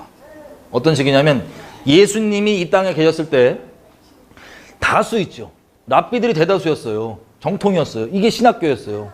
여기에서 얘기하는 바가 맞고 나사렛 니네가 봤을 때는 좀 약간 교육도 안 받았고 신학도 안 했고 이상하게 생각해서 그게 기준으로 봤으면 예수님 따를 수 있어요? 없어요? 많은 사람들이 구원을 못 받았을 겁니다. 근데 중요한 건 또 신학을 했다고 또 무조건 욕하는 것도 아니고 그것들 초월해서 뭐가 문제냐면 진짜 말씀이 그렇게 말하냐 안 하냐가 중요한 거예요. 여러분 노아의 때만 보더라도요. 노아의 때 전 인류 몇십억 명 살았을지 우리 모르죠. 하지만 전체 다 진리를 갖고 있었어요? 없었어요? 없었어요. 누구만 있었어요? 노아의 집안만 갖고 있었어요. 그럼 우리가 지금 현대에 갖고 있는 기준으로 야, 저 사람들 다 아니라 그러는데 네가 맞다 그러면 그렇게 말이 되냐고 이렇게 다수결 숫자로 따졌으면 어떻게 돼요? 방주 못했겠죠. 노아 가족들도. 숫자가 아닙니다. 그냥 아주 심플해. 어렵지가 않아요. 한 명도 동의 안 해도 말씀이 그렇게 얘기하냐 안 하냐가 중요한 거예요. 아멘이죠? 이게 유일한 기준입니다. 정말 심플합니다. 어렵지가 않습니다. 자, 그래서 29장 보면 이사야서 이렇게 돼 있어요. 9절. 10절부터 읽을게요. 대저 여호와께서 깊이 잠들게 하는 영을 너희에게 부어주사 너희의 눈을 감기셨음이니 눈은 선지자요 너희 머리를 덮으셨음이니 이는 선견자라. 그러므로 모든 묵시가 너희에게는 마치 봉환책의 말이라. 그것을 유식한 자에게 주며 이르기를 그대에게 부탁한다. 이것을 읽으라 하면 대답하기를 봉하였으니 못하겠노라 할 것이요 또 무식한 자에게 주며 이르기를 그대에게 청하노니 이를 읽으라 하면 대답하기를 나는 무식하다 할 것이니라. 아멘. 자, 무식하냐 유식하냐 이것도 아니고 하나님께서 눈을 감기시면 감기는 거고요. 잠들게 하시면 잠들게 되는 거예요. 이 충격적인 게 이 말씀이 지금 누구에게 적용되는지 우리가 알아요. 어느 민족에게 특별히 적용되어 있습니까 지금? 이스라엘에 적용되어 있죠? 우리가 야 이사야서에 이렇게 써 있는데 예수님 살던 시대에 우리가 살던 유대인이에요. 자 이사야서에 이렇게 써 있는데 지금 랍비들이 이렇다라고 얘기하면 이스라엘 사람들이 이거 받아들일까요? 거부할까요? 미쳤다고. 미쳤다 그러죠. 미쳤다 그러죠. 여러분 이건 반우스갯소리인데 제가 이제 전도를 할 때 교회로 막 누굴 끌고 가잖아요. 그럼 특이하신 케이스들이 몇 명 있어요. 찬양 때까지는 아주 말똥말똥해. 찬양 때까지는 찬양하고 막 하다가 말씀 시작하면 정말 신기한 게 말씀이 끝나면 바로 그러니까 거의 필름이 끊겼다 바로 이렇게 일시정지 눌렀다 다시 딱 플레이 재생 버튼을 누르듯이 찬양 직전 상태에서 이렇게 잠들었다가 끝나면 바로 이렇게 이어져요. 정신 상태가 말똥말똥해. 처음엔 이해가 너무 안 되는 거예요. 뭐지? 뭐 그런 거지? 나 이렇게 말씀을 보면서 잠들게 하는 신을 하나님께서 푸시는 거예요. 말씀을 못 듣게 막으시는 거예요. 무섭게도.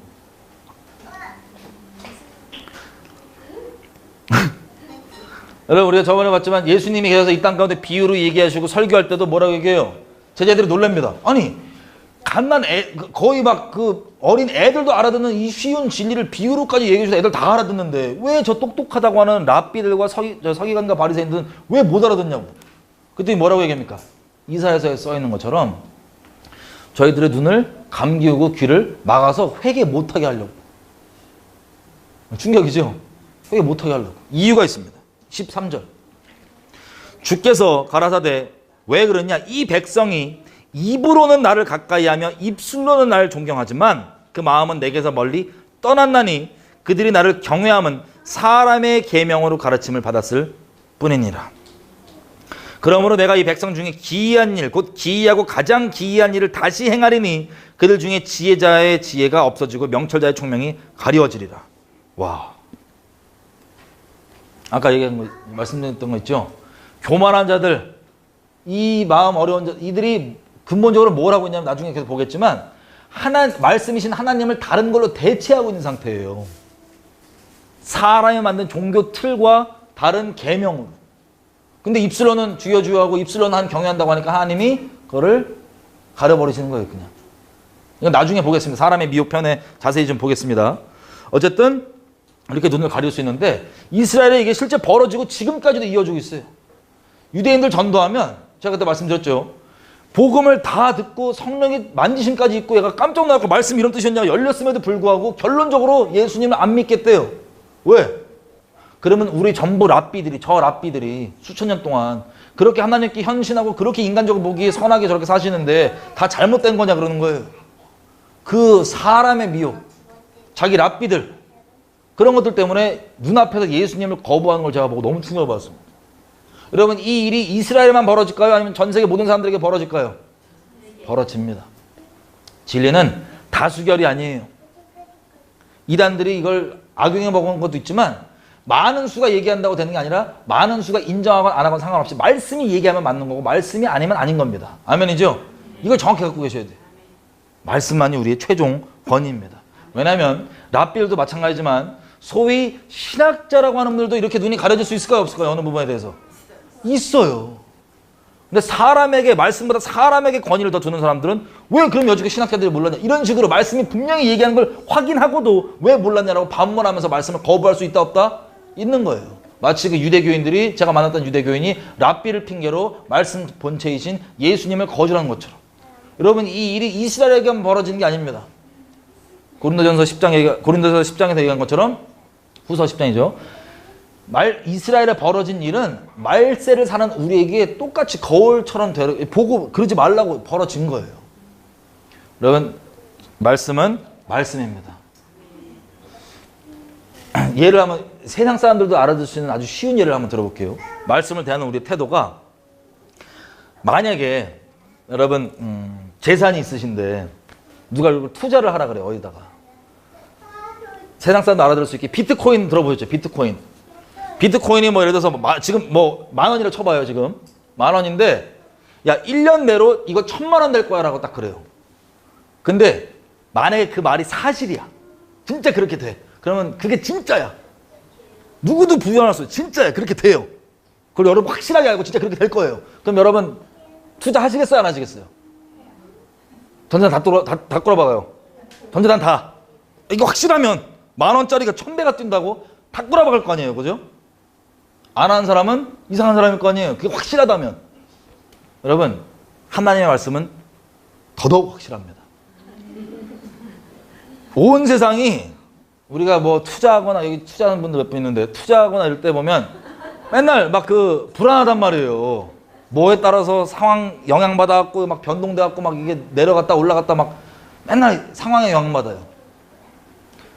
그래서 소식에 맨날 귀 기울여요. 야, 어떻게 된다더라. 뭐 무슨 뉴스가 난다더라. 전쟁 나니까 뭐 이거 올라간다더라. 맨날 뉴스에 귀 기울여요. 이 사람들이. 근데 그 뉴스대로 돌아가요? 그 소문과 소식대로 돌아가요? 거의 안 돌아가죠? 믿을 만한 소식들이 아니에요.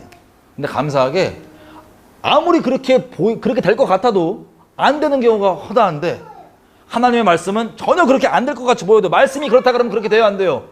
무조건 그렇게 됩니다. 아멘이죠? 온 우주 저와 여러분들이 어떻게 느끼건 어떻게 보든 상관없어요. 우리 의견은 상관없어요. 하나님의 말씀이 그렇다면 그런 거예요. 말씀대로 세상이 돌아갑니까, 안 돌아갑니까? 온 우주가 말씀대로 돌아갑니다. 그러면 이 말씀을 우리가 분명히 알면 여기에 인생 안 던지는 사람 바보예요, 아니에요? 답답해 미치겠어. 아니 비트코인 1000만 원 된다는 게 확실하면 다 때려박을 사람들이 왜 인생을 여기 못 거냐고. 말씀에 진짜 우주 말씀대로밖에 안 돌아가는데. 아멘이죠? 말씀대로 돌아갑니다. 이 확고한 태도, 물론 이해가 안 돼서 이 인생을 안 걸 수도 있지만 기본적으로 말씀은 말씀대로 돌아가기 때문에 목숨 거실 거죠? 안 거는 게 바보예요. 그래갖고 맨날 이상한 투자만 찾아다니고 그럼 바보라니까. 맨날 다 잃어버리고. 말씀에는 유일하게 잃어버리지 않고 뒤로 물러나지도 않고 가장 강력한 1000배 필요도 없어. 그냥 영생이 있는, 물론 그 유익을 위해서 우리가 말씀 믿는 건 아니지만 주님을 사랑해서 믿는 거지만 굳이 세상 사람들을 알아들을 수 있게 비유를 얘기하자면 그거보다 훨씬 더 확실한 거예요. 자, 그래서 말씀의 권위는 성령에 있습니다. 결론적으로 우리 정리를 해보면, 혹시 우리 교회 안에서도 말씀에 대해서 얘기할 때 이런 얘기를 들어보셨을 거예요. 이것도 나중에 더 자세히 말씀드리겠지만 간략하게 좀 말씀드리면, 이 말씀은 1점이라도 땅에 떨어져요, 안 떨어져요? 예수님이 그러시죠. 1점이라도 땅에 떨어지지 않는다고. 여러분, 지난 거의 2000년 동안 예수님이 승천하신 이후에 AD 70년도에 로마 디도 장군이 와서 예루살렘 성전 박살내고, 그때부터 유대인들이 조금 더 버티긴 하지만 어쨌든 그때부터 디아스포라라고 치고 나라를 잃은 이후로부터 1948년도까지 이스라엘 나라가 다시 생기기 전까지 지도상에 이스라엘이 없었습니다. 그래서 사람들이 어떻게 생각했냐면, 우리가 지금 알고 있고 붙잡고 있는 신학들 있죠. 대부분의 신학들. 이 신학들은 언제 만들어졌냐면 이스라엘 나라가 지도에 존재하지 않을 때 만들어진 거예요. 그러다 보니까 잘 보세요. 말씀은 1점이라도 땅에 안 떨어집니다. 이걸 진짜 고백대로 믿는다는 건 무슨 뜻이냐? 성경에 이스라엘에 이렇게 될 거다라고 써 있어요. 근데 그게 역사상 아직 안 일어났어요. 그러면 그 일이 벌어질까요, 안 벌어질까요? 반드시 언젠가는 벌어지죠. 상황이 그렇게 안 보여도 상황까지 갑자기 만들어서라도 그 말씀이 이루어져요, 안 이루어져요? 말씀이 중심입니다. 말씀이 세상을 돌리는 중심이고 말씀대로 돌아갑니다. 그게 말씀을 진리로 믿는 믿음이에요. 아멘이죠? 근데 문제가 뭐냐면, 이 이스라엘이 잔뜩 이스라엘에 돼 있는 예언들이 이만큼 있단 말이에요. 성경에 아직 이루어지지 않은 것들도 있어요. 그런데 이스라엘 지도가 사라지다 보니까 사람들이 입으로는 말씀이 진리라고 얘기를 하면서 어떻게만 말씀을 받아들였냐면 영적인 비유와 해석으로만 받아들이기 시작했어요. 왜냐면 이게 말씀이 맞으려면 이스라엘은 지금 없는데 나를 얘기하는 거구나 라고 꾸겨서 이걸 해석하기 시작했습니다. 여러분, 그렇게 해석해도 개인적으로는 유익이 돼요. 왜냐면 하나님의 말씀은 살아있는 말씀이기 때문에 창세기 1장 1절부터 계시록 끝장 끝절까지 어느 시대에 어느 문화권에 살던 누구에게 개인적으로 영적으로 적용이 돼야 안 돼요. 살아서 역사할 수 있습니다. 하나님의 말씀 살아있기 때문에. 그런데 인류 역사를 주관하시는 전체 그림에서 봤을 때는 인류 역사는요, 성경에 기록되어 있는 예언의 말씀이 다 성취되면 인류 역사 끝납니다. 그게 인류 역사예요. 하나님 말씀이 다 성취되면 그게 끝이에요. 그게 인류 역사입니다. 인류의 주관자 누구예요? 하나님. 역사의 주관자 누구예요? 하나님. 알파와 오메가 누구예요? 하나님. 그래서 어떻게 하실지 말씀에 기록해 놓으신 겁니다. 이게 처음과 시작 끝이에요.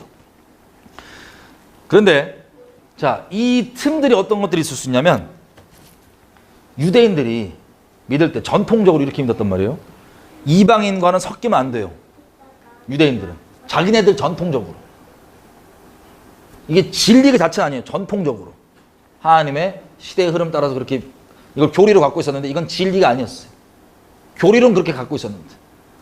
근데 이스라엘이 존재할 때, 유대인들이 살아있을 때는 그게 진리가 터잡은, 그 교리가 진리에 터잡은 게 아니었는데도 불구하고 큰 문제는 안 됐습니다. 그런데 예수님이 십자가를 완성하시고 이 십자가 복음에 관한 내용들이 이제 열방으로 퍼져나가야 되는 때가 되다 보니까 어떻게 돼요? 유대인들의 그 교리가 문제가 됩니다. 하나님 앞에 걸림이 돼요. 이스라엘 내에서 완성된 이 십자가 복음이 이제 열방으로 퍼져나가야 되는데 이스라엘 애들은 폐쇄적이에요. 이방인과 섞이면 안 돼. 그때 사도행전에 보면 하나님이 이 교리의 오리를 뭐를 통해서 열어주셨냐면 성령의 인도하심을 통해서 교정을 해주셨어요. 여러분 잘 아시는 대로 베드로가 그때 죽은 자 살리고 안진병 일으키고 표적과 이적과 기사 한가운데 있고 설교하면 3,000명 5,000명 뒤집어져요. 엄청난 사역자죠. 잘 들으세요. 엄청난 사역자예요. 죽은 사람 막 살리고. 이때에 잘못된 교리를 갖고 있었어요. 그게 뭐냐? 이방인과 섞이면 돼야 안 돼요. 안 된다고. 진리에 터잡은 교리가 아니었어요. 근데 문제가 안 됐어요. 그때까지는. 근데 하나님은 이 십자가 복음이 완성됐으니까 이제 열방에 이걸 퍼뜨려야 될 거 아니에요. 그래서 베드로가 배고플 때, 베드로 형님은 배고플 때 역사가 많이 나오더라고요. 배가 너무 고프니까 기도하면서 이게 배고픈지 기도하는지 막 비몽사몽간에 환상해 보여. 세 개가. 뭐냐면 똑같은 걸 얼마나 견고하면 계속 얘기해요. 성령께서. 똑같은 걸. 얼마나 견고하면 뭐냐면 접시가 딱 내려왔고 보자기 딱 내려왔고 유대교 자기 교리상 먹으면 안 되는 그 동물들 쫙 해놓고 이거 먹으라고. 주여! 안 먹는다고. 이름은 주여 주였는데 안 먹겠대. 먹으면 먹어야지. 안 먹는다고. 내가 정결하가 해놓은 것을 네가 더럽다고 하지 말아라. 이걸 계속 이거 3번인가 봤죠. 보고 계속 문드시가 묵상하고 있을 때 우리가 잘 아는 대로 이방인 고넬료가 보낸 하인이 옵니다. 그래도 베드로를 찾아요. 얘기를 들어봤더니 뭔가 신령해. 천사가 보냈대. 뭔가 있는 것 같아. 그리고 갈등하고 있는데 성령께서 뭐라고 하시냐면 이게 중요해요. 성령께서 뭐라고 얘기하면 사도행전 보면 이렇게 됐어요. 사도행전 가볼게요. 사도행전 10장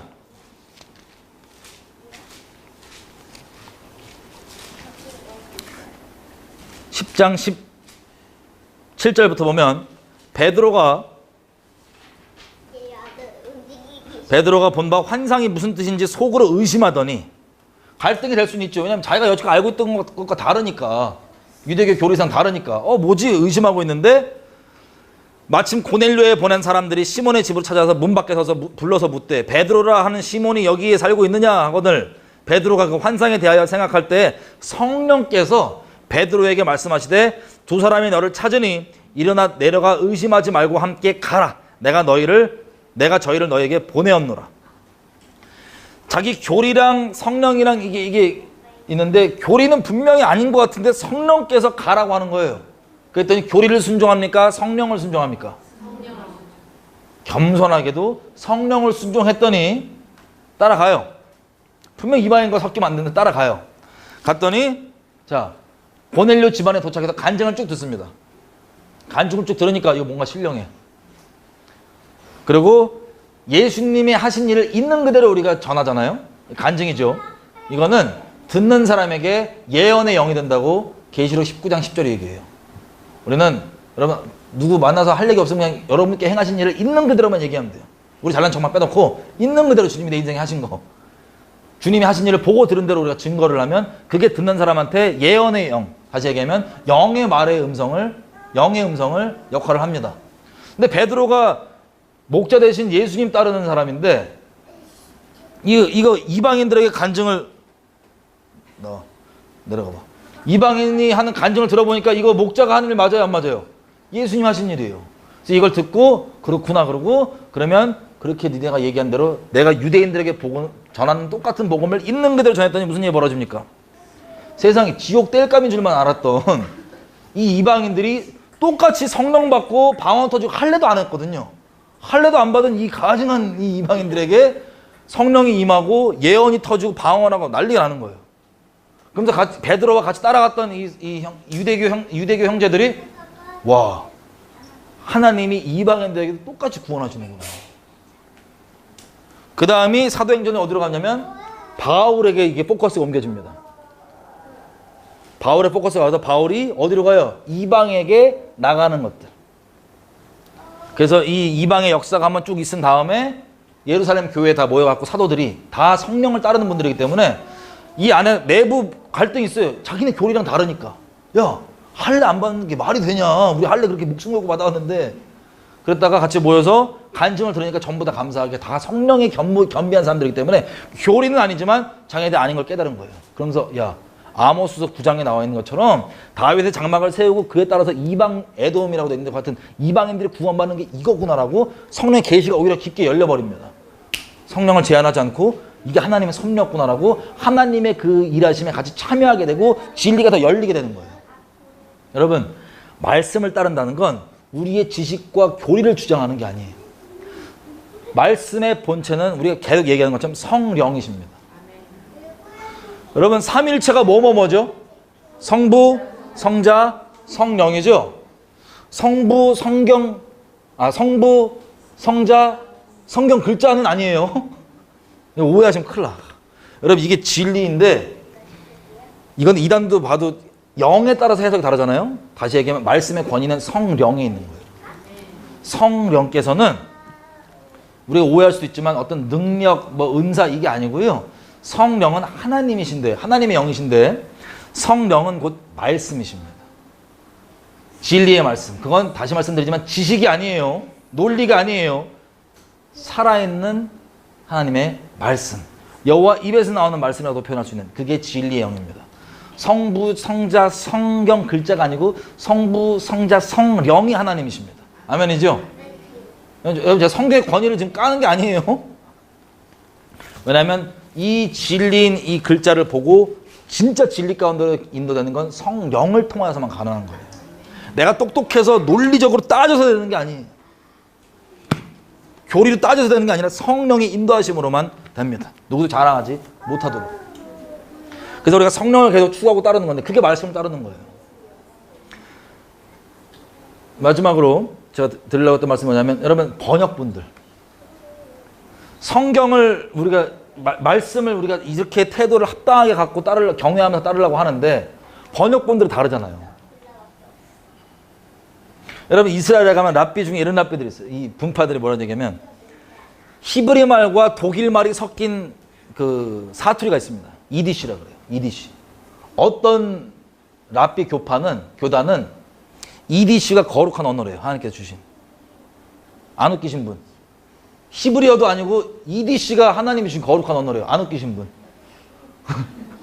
솔직히 웃기죠? 진지해요, 사람. 이것만 하나님의 언어래. 거룩한. 그러시냐고. 여러분, 이슬람을 예를 들면, 이슬람은 얘네 그 경이 꾸란이죠. 꾸란. 이게 아랍어로 써 있는데 아랍어만 권위가 제일 높습니다. 나머지 해석본은 권위를 다 낮춰요.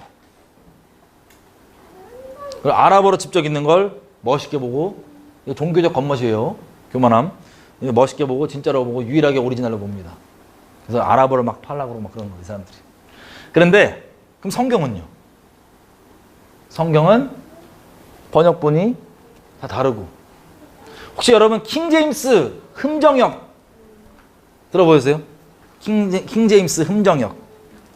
다는 아니지만 킹제임스 흠정역을 붙잡고 있는 분들 중에는 이렇게까지 심하게 주장하시는 분들이 어떤 분들이 있냐? 흠정역 외에는 전부 다 마귀야. 킹제임스 외에는 전부 다 마귀야.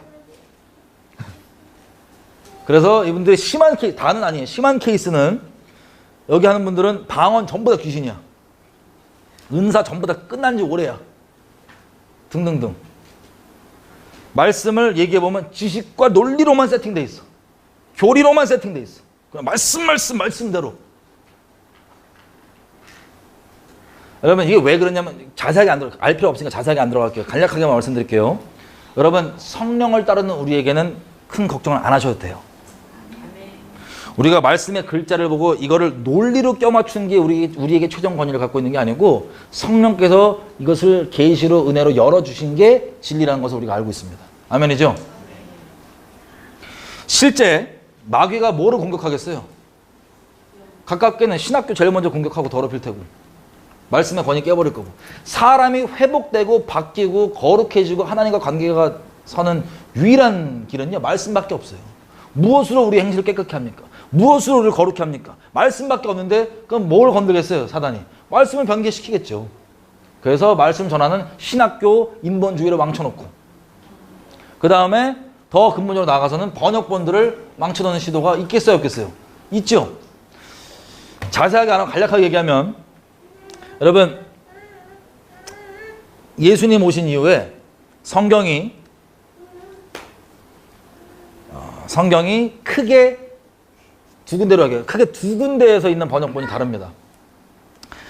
저 이집트 알렉산드리아에 그리스 철학 신학갖고 있는 그 양반들 모여있는 거기 지식파들 거기 그리고 사도 바울이 선교 본부로 삼았던 안디옥 있죠. 거기를 베이스로 있는 번역본이 다릅니다. 여기는 말씀 그대로 문자 그대로 보는 데예요. 1차적으로. 여기는 비유로만 보는 데예요. 제가 아까 말씀드렸던 것처럼 하나님의 말씀은 진리이기 때문에 1점이라도 땅에 안 떨어져요. 그래서 여기 써있는 말씀은 그대로 벌어진다 안 벌어진다 인류 역사에서 이스라엘에 무슨 일이 벌어질 거라 기록되어 있으면 아직 그게 안 일어났잖아요. 그러면 상황이 그렇게 강권적으로 바뀌어서라도 그 이 말씀이 일어나요 안 일어나요? 일어납니다. 하나님의 말씀은 이루어집니다. 1차적으로는 문자 그대로 이루어지고요. 그 자체가 비유가 아닌 이상은 그 다음에 이것을 영적으로 어느 시대에 살던 누구에게든 다 영적으로 이 말씀이 창세기 1장 1절부터 계시록 끝장 끝절까지 살아서 역사합니다. 이해가 되세요? 이 두 가지 투 트랙이 돌아가는 거예요. 먼저는 유대인에게요. 또한 이방인에게로다. 다 이렇게 얘기하면 근본된 뼈대는 문자 그대로고요. 그 다음에 영적으로도 적용이 가능한 겁니다. 성령 안에서. 어느 시대를 살든. 이 투 트랙이에요. 그래서 이 투 트랙이 진리를 벗어나지 않습니다. 예를 들면 신천지인 애들 보면 지네가 12지파라 그래요. 이스라엘. 지네가 12지파. 그래서 니네 무슨 지파 막 그럽니다. 우습지도 않아요. 왜 그런 이단들이 말씀을 가지고 코에 걸면 코걸이, 귀에 걸면 귀걸이 막 장난칠 수 있냐? 이 말씀에 대해 뼈대가 없기 때문에. 문자 그대로 이게 우선이라는 그 뼈대가 없기 때문에. 여러분 계시록 7장 가볼게요.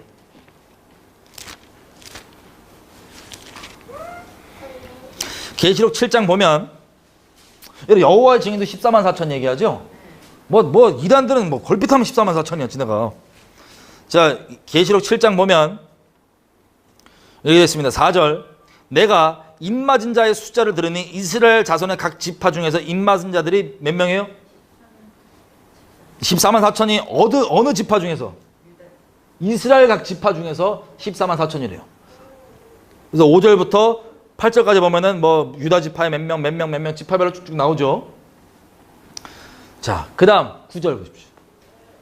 이 일 후에 내가 보니 각 나라와 족속과 백성과 방언에서 아무라도 능히 살 수 없는 큰 무리가 흰옷을 입고 손에 나무 가지를 들고 보좌 앞 어린이 앞에 서서 큰 소리로 외쳐 가로되. 질문입니다. 지금 두 다른 부류가 지금 있어요. 사도 요한이 보니까. 한쪽은 숫자가 있어요. 14만 4천 명이고 한쪽은 숫자가 몇 명이래요? 9절 보니까 한쪽은 몇 명이래요? 셀 수가 없대요. 자, 민족적으로 보면 14만 4천은 어느 민족이에요? 이스라엘 민족. 셀 수가 없는 무리는 무슨 민족이에요? 이스라엘 외의 다른 민족들 다 합쳤어. 자, 성경은요 이렇게 먼저는 이스라엘에게 주어진 거예요. 이스라엘에게 준 약속들. 그것이 다 이루어집니다. 그리고 여기 보니까 14만 4천은 이스라엘 지파를 얘기하는 거예요. 그리고 나머지 이방인 족속들은 숫자를 셀 수 없는 많은 무리인 거예요. 그럼 걱정하지 마세요. 14만 4천 아니에요. 그러니까 이것만 봐도 신천지랑 애들이 지네끼리 이거 코에 걸면 코걸이, 귀에 걸면 귀걸이 영적으로만 해석하니까 뼈대가 없이. 그러니까 이거 멋대로 해석해서 이상한 길로 빠지는데 말씀은 문자 그대로가 우선이고 그 다음에 영적인 해석입니다. 이해되시죠? 무슨 뜻인지.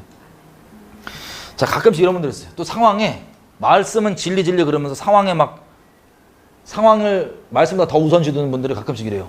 야, 이렇게 말씀은 써있는데 그러면 이스라엘 지파 중에서 그 지파들 어떻게 구분하냐. 지금 다 섞여 있는데.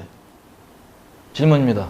이 말씀이 이루어지려면 나중에라도 혹은 당장이라도 기술력이든 뭐건 나와서 지파 분류가 돼요, 안 돼요? 돼요. 아니면 사람이 기술로 분류 안 해도 하나님 보시기에 그렇게 얘네 지파 이렇게 카운트할 수 있어요, 없어요? 말씀은 무조건 이루어집니까, 안 이루어집니까? 이루어집니다. 말씀에 대한 합당한 태도가 있어야 돼요. 말씀은 무조건 이루어집니다. 자, 이렇게 뼈대가 없이 자꾸 영적으로만 해석하니까 이상하게 가는데 이게 어디 뿌리로 나온 거냐? 알렉산드리아 있죠. 말씀드렸던. 거기 뿌리로 소위 신학교에서 우리 초대교회 교부들이라고 하는 존경하는 분들이 그렇게 한 거예요. 그리스 철학자들이. 그리스 철학자 출신 분들이 이 뼈대 해석 없이 영적으로만 해석하는 것. 여러분 그 안에서 유익이 있을 수 있죠. 진리에 대한 부분들은. 근데 다시 말씀드렸지만 베드로가 그랬던 것처럼 진리에 터잡지 않은 부분들은 나중에라도 걸림이 될 수 있어요, 없어요? 있어요. 근데 어쨌든 유익이 된 건 유익이 됐다고 얘기할 수 있지만 거기에 발전이 되어왔고 나머지 안디옥이라는 도시에서 우리가 지금 봐야 되는 정통이라 그럴게요. 먼저는 문자 그대로 그 다음에 영적 해석. 그 터 위에 안디옥이 문자 그대로 고수했습니다. 근데 문제는 뭐냐면 알렉산드리아 이 철학자 사람들을 보니까 여러분 성경 읽다 보면 구절에 없음이 있어요, 없어요? 가끔씩 없음이 있어. 근데 숫자만 있어. 없음이 있어, 그죠? 그리고 마가복음, 예를 들면 마가복음 보면은 어떤 번역본은 마가복음 끝장 16장 보면은 괄호가 딱 쳐 있어요, 이렇게. 여러분 번역본 한번 보세요. 마가복음.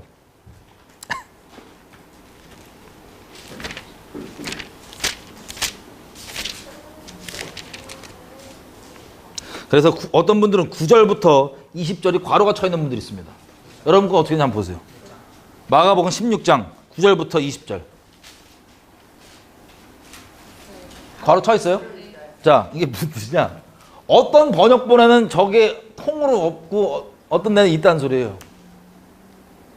그리고 9절이 없음이 있잖아요, 그죠?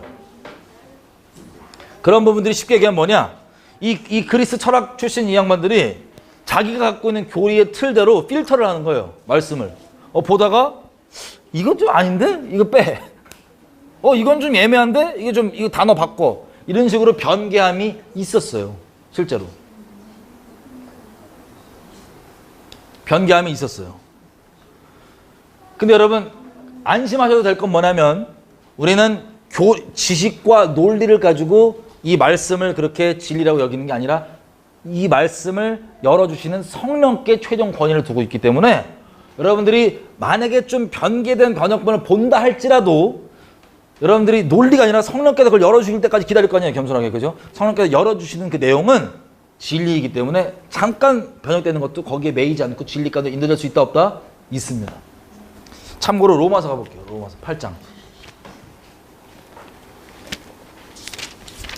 성령께서 복음을 막 계시로 열어주시고 정리해 주시는데 복음도 깊게 나눌 거예요. 나중에. 자, 8장 1절에 보면 로마서 8장 1절 이렇게 돼 있어요. 그러므로 그리스도 예수 안에 있는 자에게는 결코 정죄함이 없나니. 여기서 다 끝나죠. 흠정역이 아닌 이상은 여기서 끝나요. 9절이. 다 끝나시죠? 근데 흠정역이 있으신 분, 흠정역이에요 지금? 끝까지 읽어주세요. 1절 다시 한번 읽어주세요. 1절 다시. 그러므로 이제 그리스도 예수님 안에 있는 자들에게는 정죄함이 없나니 그들은 육신을 따라 걷지 아니하고 성령을 따라 걷느니라. 아멘. 자, 정죄함이 없는 이유가 달려있어요. 흠정역에는. 뭐냐면 그들이 더 이상 육신, 죄성을 따라 죄를 추구하면서 사는 게 아니라 성령을 따라 살기 때문에 걔는 이미 예수님께 생명이 감춰진 바 됐다는 뜻입니다. 그래서 정죄함이 없다는 거예요. 쟤는 이미 죽은 거기 때문에. 믿음으로 죽은 거기 때문에 십자가에서. 그래서 없다고 하는데 잘 보세요. 이걸 4절에 보면 똑같은 내용이 나와요. 이 문맥 자체가 내용이 이 단락이 1절에서 아무리 그 부분을 뺐어도 4절에 그 내용이 나와 있습니다. 육신을 쫓지 않고 우리가 그 성령을 쫓아서 행하는 우리에게 율법의 요구가 다 이루어져 있다고 얘기하는 거예요. 자, 이게 같은 뜻이죠. 그런데 잘 보십시오. 성령으로 이것을 이해하고 보면은 이게 문제가 크게 없어요. 제 개인 간증을 말씀드리는 복음을 열어주시는데 전 당연히 그렇게 인식이 돼 있었어요. 성령께 열어주실 때. 아, 그래서 정죄함이 없는 거구나. 근데 다른 성도들분과 얘기해봤더니 뭐라고 얘기하냐면 죄를 막 짓고 죄 회개 안 하고 죄 한가운데 사는 분들이 붙잡는 구절 중에 하나예요. 이게 1절이. 정죄하지 말래. 에? 너 지옥 가는데 그러다가? 정죄하지 말래. 이 말씀 여기 있대. 그때 알았어요. 아, 성령께서 열어주시면 이거에 대한 전체적 의미가 아무리 저는 흥정역을 봐서 알게 된 게 아니에요. 그냥 전체 맥락과 성령께서 조명해 주시고 열어주신 바대로 보니까 그래서 정죄함이 없다는 걸 알게 됐어요. 6장부터 계속 이어지거든요. 이 내용이 짧게 말하면 6, 7, 8장 세트예요. 이게 6장에는 우리가 죽은 게 믿음으로 세례받은 게 믿음으로 죽었다는 걸 실제 받아들여서 더 이상 죄의 병기가 아니라 의에 순종해서 의의 열매를 맺는 자고, 그럼에도 불구하고 7장에 보면은 내 죄성은 여전히 살아있지만 이것을 제끼고 성령을 따라 순종하기 때문에 8장 그래서 우리에게 정죄함이 없다라고 하는 이 내용이 세트예요. 6, 7, 8장이 쉽게 얘기하면. 성령께서 열어주셔서 저는 그렇게 당연히 이해를 하고 있었는데, 성도분들 다른 분들 얘기해 보니까는 자기의 그 죄 합리화와 회개하지 않는 부분을 죄악 한가운데 사시고 성령을 무시하면서 이 구절을 붙잡더라고요. 자, 이렇게 예를 들었지만 성령께서 열어주시면 이렇게 빼고 약간 바꾼 부분이 있을지라도 큰 문제가 없습니다. 왜? 성령이 주시는 그 최종의 해석이 우리의 권위를 갖고 있는, 우리가 권위를 두고 있는 거기 때문에. 그리고 성령은 우리를 모든 진리 가운데로 인도해 주시기 때문에. 근데 이것을 말씀이 진리라는 내용을 약간 오해해서 이걸 자꾸 교리와 논리와 이성으로만 해석하려고 하고 그렇게 집어넣으려고 하니까 오류가 나오는 거예요. 여러분, 불행한 소식은 킹제임스도 완벽하지 않아요. 킹제임스 번역도. 성령님만 완벽하십니다. 킹제임스 번역도 오류가 있어요. 근데 그게 문제가 안 되는 건 성령을 우리가 말씀이시기 때문에 최종 권위를 두기 때문에. 아멘이죠? 여러분, 그래서 조금씩 뭐 오류가 있다고 변기했다고 거기에 매이실 필요가 없는 거예요. 누구에게? 성령을 쫓아 행하는 우리에게 모든 진리 가운데로 인도해 주시기 때문에. 여러분, 이건 이 논란이 되는 말인데, 예전에 저 누구죠? 하늘에 속한 사람. 윈 형제, 중국에 하늘에 속한 사람 책 읽어본 적 있으세요? 그분이 이런 주장을 했대요. 감옥에 있고 어디 이제 몇 년 많이 지나갖고 좀 틀릴 수 있는데 제가 기억나기로는 감옥에 있고 이렇게 핍박당하고 있는 사람들이 성경을 안 보고도 성경 안에 계속 거할 수 있다. 왜? 성령께서 인도해 주시기 때문에. 이 발언을 했거든요. 그리고 신약이 완성되기 전에 성령을 받고 성령을 따랐다. 이 발언을 했다가 엄청 이단이라고 욕먹는데 전 솔직히 그게 큰 문제가 안 되는데 제가 속으로 그게 뭐가 문제 싶더라고요. 여러분, 신약은요, 계시록도 그렇고 오해하지 말으셔야 될 건 전부 다 구약에 있는 내용들을 풀어낸 거예요. 상충되는 거 하나도 없고, 우리가 상충되게 우리가 자꾸 껴맞춰서 그렇지 상충되는 거 하나도 없고 구약에 있는 내용 그대로를 조금 더 풀어낸 거예요. 계시록도 구약에 기록되어 있는 모든 선지서의 예언들 있죠. 아직 성취도 안 된 것들을 모아놓은 모음집이에요. 새로운 게 아니라고요. 그래서 사도들이 구약을 가지고 성령께서 해석하는 내용들이 감사하게 우리에게 기록을 준 게 신약이라고 할 수 있는데 이게 같은 내용들입니다. 상충되지 않는 다른 내용들이 아니라 계시로 더 풀려 있는 거죠. 우리에게 감사하게. 이방인은 우리 굳이 유대 문화를 모르더라도 이걸로 충분히 알 수 있도록 우리에게 풀려 있는 게 성령입니다. 아, 이것도 발언 또 이것도 이거 다 이거 진리 얘기 딱 요거 66권 진리. 성령의 말씀의 권위가 있습니다. 그리고 겸비하게 하나님을 목숨 다해 사랑하는 자들에게 성령께서 모든 진리 가운데로 인도해 주십니다. 우리는 감사하게 이 66권이 완성된 계시가 있기 때문에 성령께서 인도하심의 분별을 어떻게 하냐? 말씀으로 할 수 있는 거예요. 말씀으로.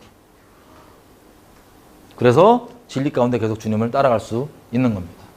여러분, 앞으로 저희가 이제 인트로를 제가 잠깐 말씀드리려다가 너무 깊게 왔는데 여러분, 제일 중요한 건 뭐냐면 하나님 앞에 우리가 겸비함 가운데 성령 추구하는 것. 말씀의 권위, 말씀은 우리가 인생 전부 다 걸어야 될 것인데 이것은 내 이성과 논리가 최종 결론이 아니, 최종 권위를 갖고 있는 게 아니고 성령께서 열어주시는 그 은혜, 그 계시, 그게 우리에게 최종 권위를 갖고 있는 겁니다. 그것은 말씀과 상충되지 않고 66권 완성된 이 진리 그대로 우리를 계속해서 깊게 인도해 주시는 것. 그리고 부분적으로 우리가 진리에 타잡지 않은 교리들이 여지껏 문제가 없었던 것들이 있다 할지라도 그리고 여러분들이 혹시 하나님에 대해서 여러분들이 오해하고 있는 게 있다 할지라도 앞으로 계속 그렇게 말씀을 볼 때 말씀과 부딪히면 뭐를 붙잡는다고요? 말씀을 붙잡는다. 실제로. 그리고 다수결상으로 많은 사람들이 그렇게 안 믿는데 상관없어요. 말씀이 그렇다면 그런 거예요. 아멘이죠?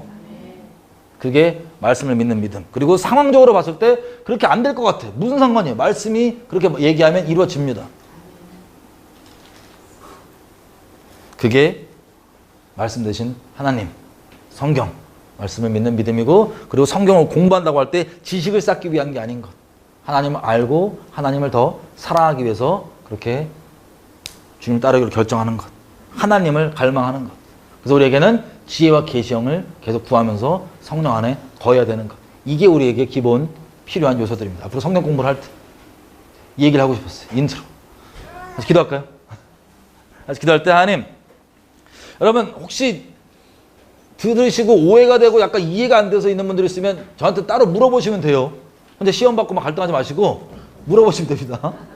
같이 붙어있는 게 이게 좋은 거 아니에요. 그냥 물어보면 돼요. 나 솔직히 이게 이해가 안 된다. 뭐 이건 아니지 않냐. 물어보시면. 질문 좀 한번 그러면 예. 우리나라가 지금 쓰고 있는 이 한국 번역본이 어디서 번역이 돼가지고 온 이 성경책들이 그럼 자, 이게 우리나라 거는요. 한문에 있는 거를 일단 한글로 번역해서 그 다음에 헬라어랑 히브리어랑 대조를 해봐갖고 보완한 것이 기본적으로 우리가 갖고 있는 지금 성경인데, 또 우리도 이 번역본이 좀 많습니다. 이 번역본을 얘기하면 되게 까다로워져갖고 뭐 역사상 오면서 계속 좀 덧붙이고 붙이고, 예를 들면 카톨릭에선 지네들이 막 붙이고 외경도 넣고 막 이상한 것도 붙이고 했고, 제가 말씀드린 알렉산드에선 빼기도 하고, 하여튼 뭐 이게 좀 복잡한데 어쨌든 성경 66권은 카톨릭하고 달라요?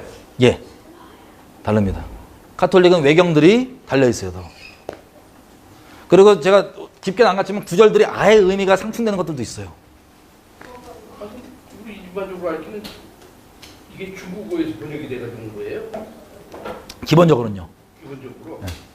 그럼 그것이 계속 수정되고 수정된 것이 지금 뭐 수정이 몇 번 안 됐고요. 그러니까 우리가 알고 있는 개역 한글 있죠. 개역 한글이 원래 한자 거를 우리가 이제 우리나라 말로 바꿔서, 그리고 보면은 뭐 계시록 이런 데 보면 표현이 사투리도 좀 들어있거든요. 시방. 뭐 이게 뭐냐면 번역한 분들은 좀 이렇게 지방별로 다르기도 하고, 한자를 일단 번역을 하고 그 다음에 원어랑 대조를 해보고 뭐 이런 과정을 거쳤어요. 근데 하나님께서 우리 다 기본적인 큰 맥락 지켜주시고, 그리고 개역 한글이 나중에 뭐 개역 개정어로 지금은 돼 있는데 그 와중에 또 아예 원문에서 번역한 것들 흠정역들도 종류가 몇 개 있고 여러 가지가 있어요. 뭐 우리말 번역 여러 가지. 근데 어쨌든 중요한 건 성령의 최종 권위를 두고 있으면 큰 걱정 안 하셔도 된다. 이거를 제가 말씀드린 겁니다. 성령의 권위를 두고 있습니다. 그러면 복음이 중국에 먼저 들어갔다는 얘기예요? 중국으로 번역이 먼저 성경이 됐다. 그럼요. 예. 그래서 중국에 우리한테 넘어온 거예요, 이것이? 나중에 제가 그 복음이 흘러온 역사도 한번 제가 그러면 한번 할게요. 예. 자, 같이 우리 기도할 때 하나님, 우리가 다른 것들 말고 말씀 되시고 하나님 대신 성령님 목숨 다해 사랑하고 주님을 더 알기 원합니다. 이 시간들이 우리 가운데 헷갈리고 혼미케하고 다른 하나님의 말씀을 있는 그대로 받아들이지 못하게 받아들였던 것들이 있다면 다 거두게 해주시고, 우리가 하나님을 있는 그대로, 그리고 말씀 되신 하나님께 우리가 인생 다 드리고 말씀에 정말 뿌리내리는 인생 될 수 있도록 우리를 모든 진리 가운데로 인도해 주십시오. 하나님의 겸비하게 하나님 은혜를 구합니다. 같이 은혜를 구하시면 기도하시겠습니다. 아주 감사합니다. 저희 간략하게 저희가 성경을 앞으로 보면서 어떻게 해야 될지에 대해서 나눴습니다. 겸비한 마음과 겸손한 마음과 하나님의 은혜를 구하며 우리가 가기 원하오니, 다른 영들과 죄성된 우리의 악독한 마음과 우리의 해석들이 아니라 하나님께서 진리 가운데로 인도해 주시는 인도함을 받으며 주님께로 나아가기 원합니다. 아버지, 우리를 붙들어 주시고 붙잡아 주십시오. 하나님, 다른 표현들과 다른 오해들이 있다면 다 거둬주시고 진리 가운데로 우리를 인도하시는 하나님께 우리가 겸비하게 구하오니 하나님을 알게 해주시고 하나님 더 사랑할 수 있도록 허락해 주십시오. 하나님만 경외할 수 있게 허락해 주시고, 우리가 흔들리지 않은 영원한 불변한 하나님께 뿌리내리며 주님 오실 길에 예비하는 자들로 설 수 있도록 축복하여 주십시오. 아버지께 맡겨드립니다.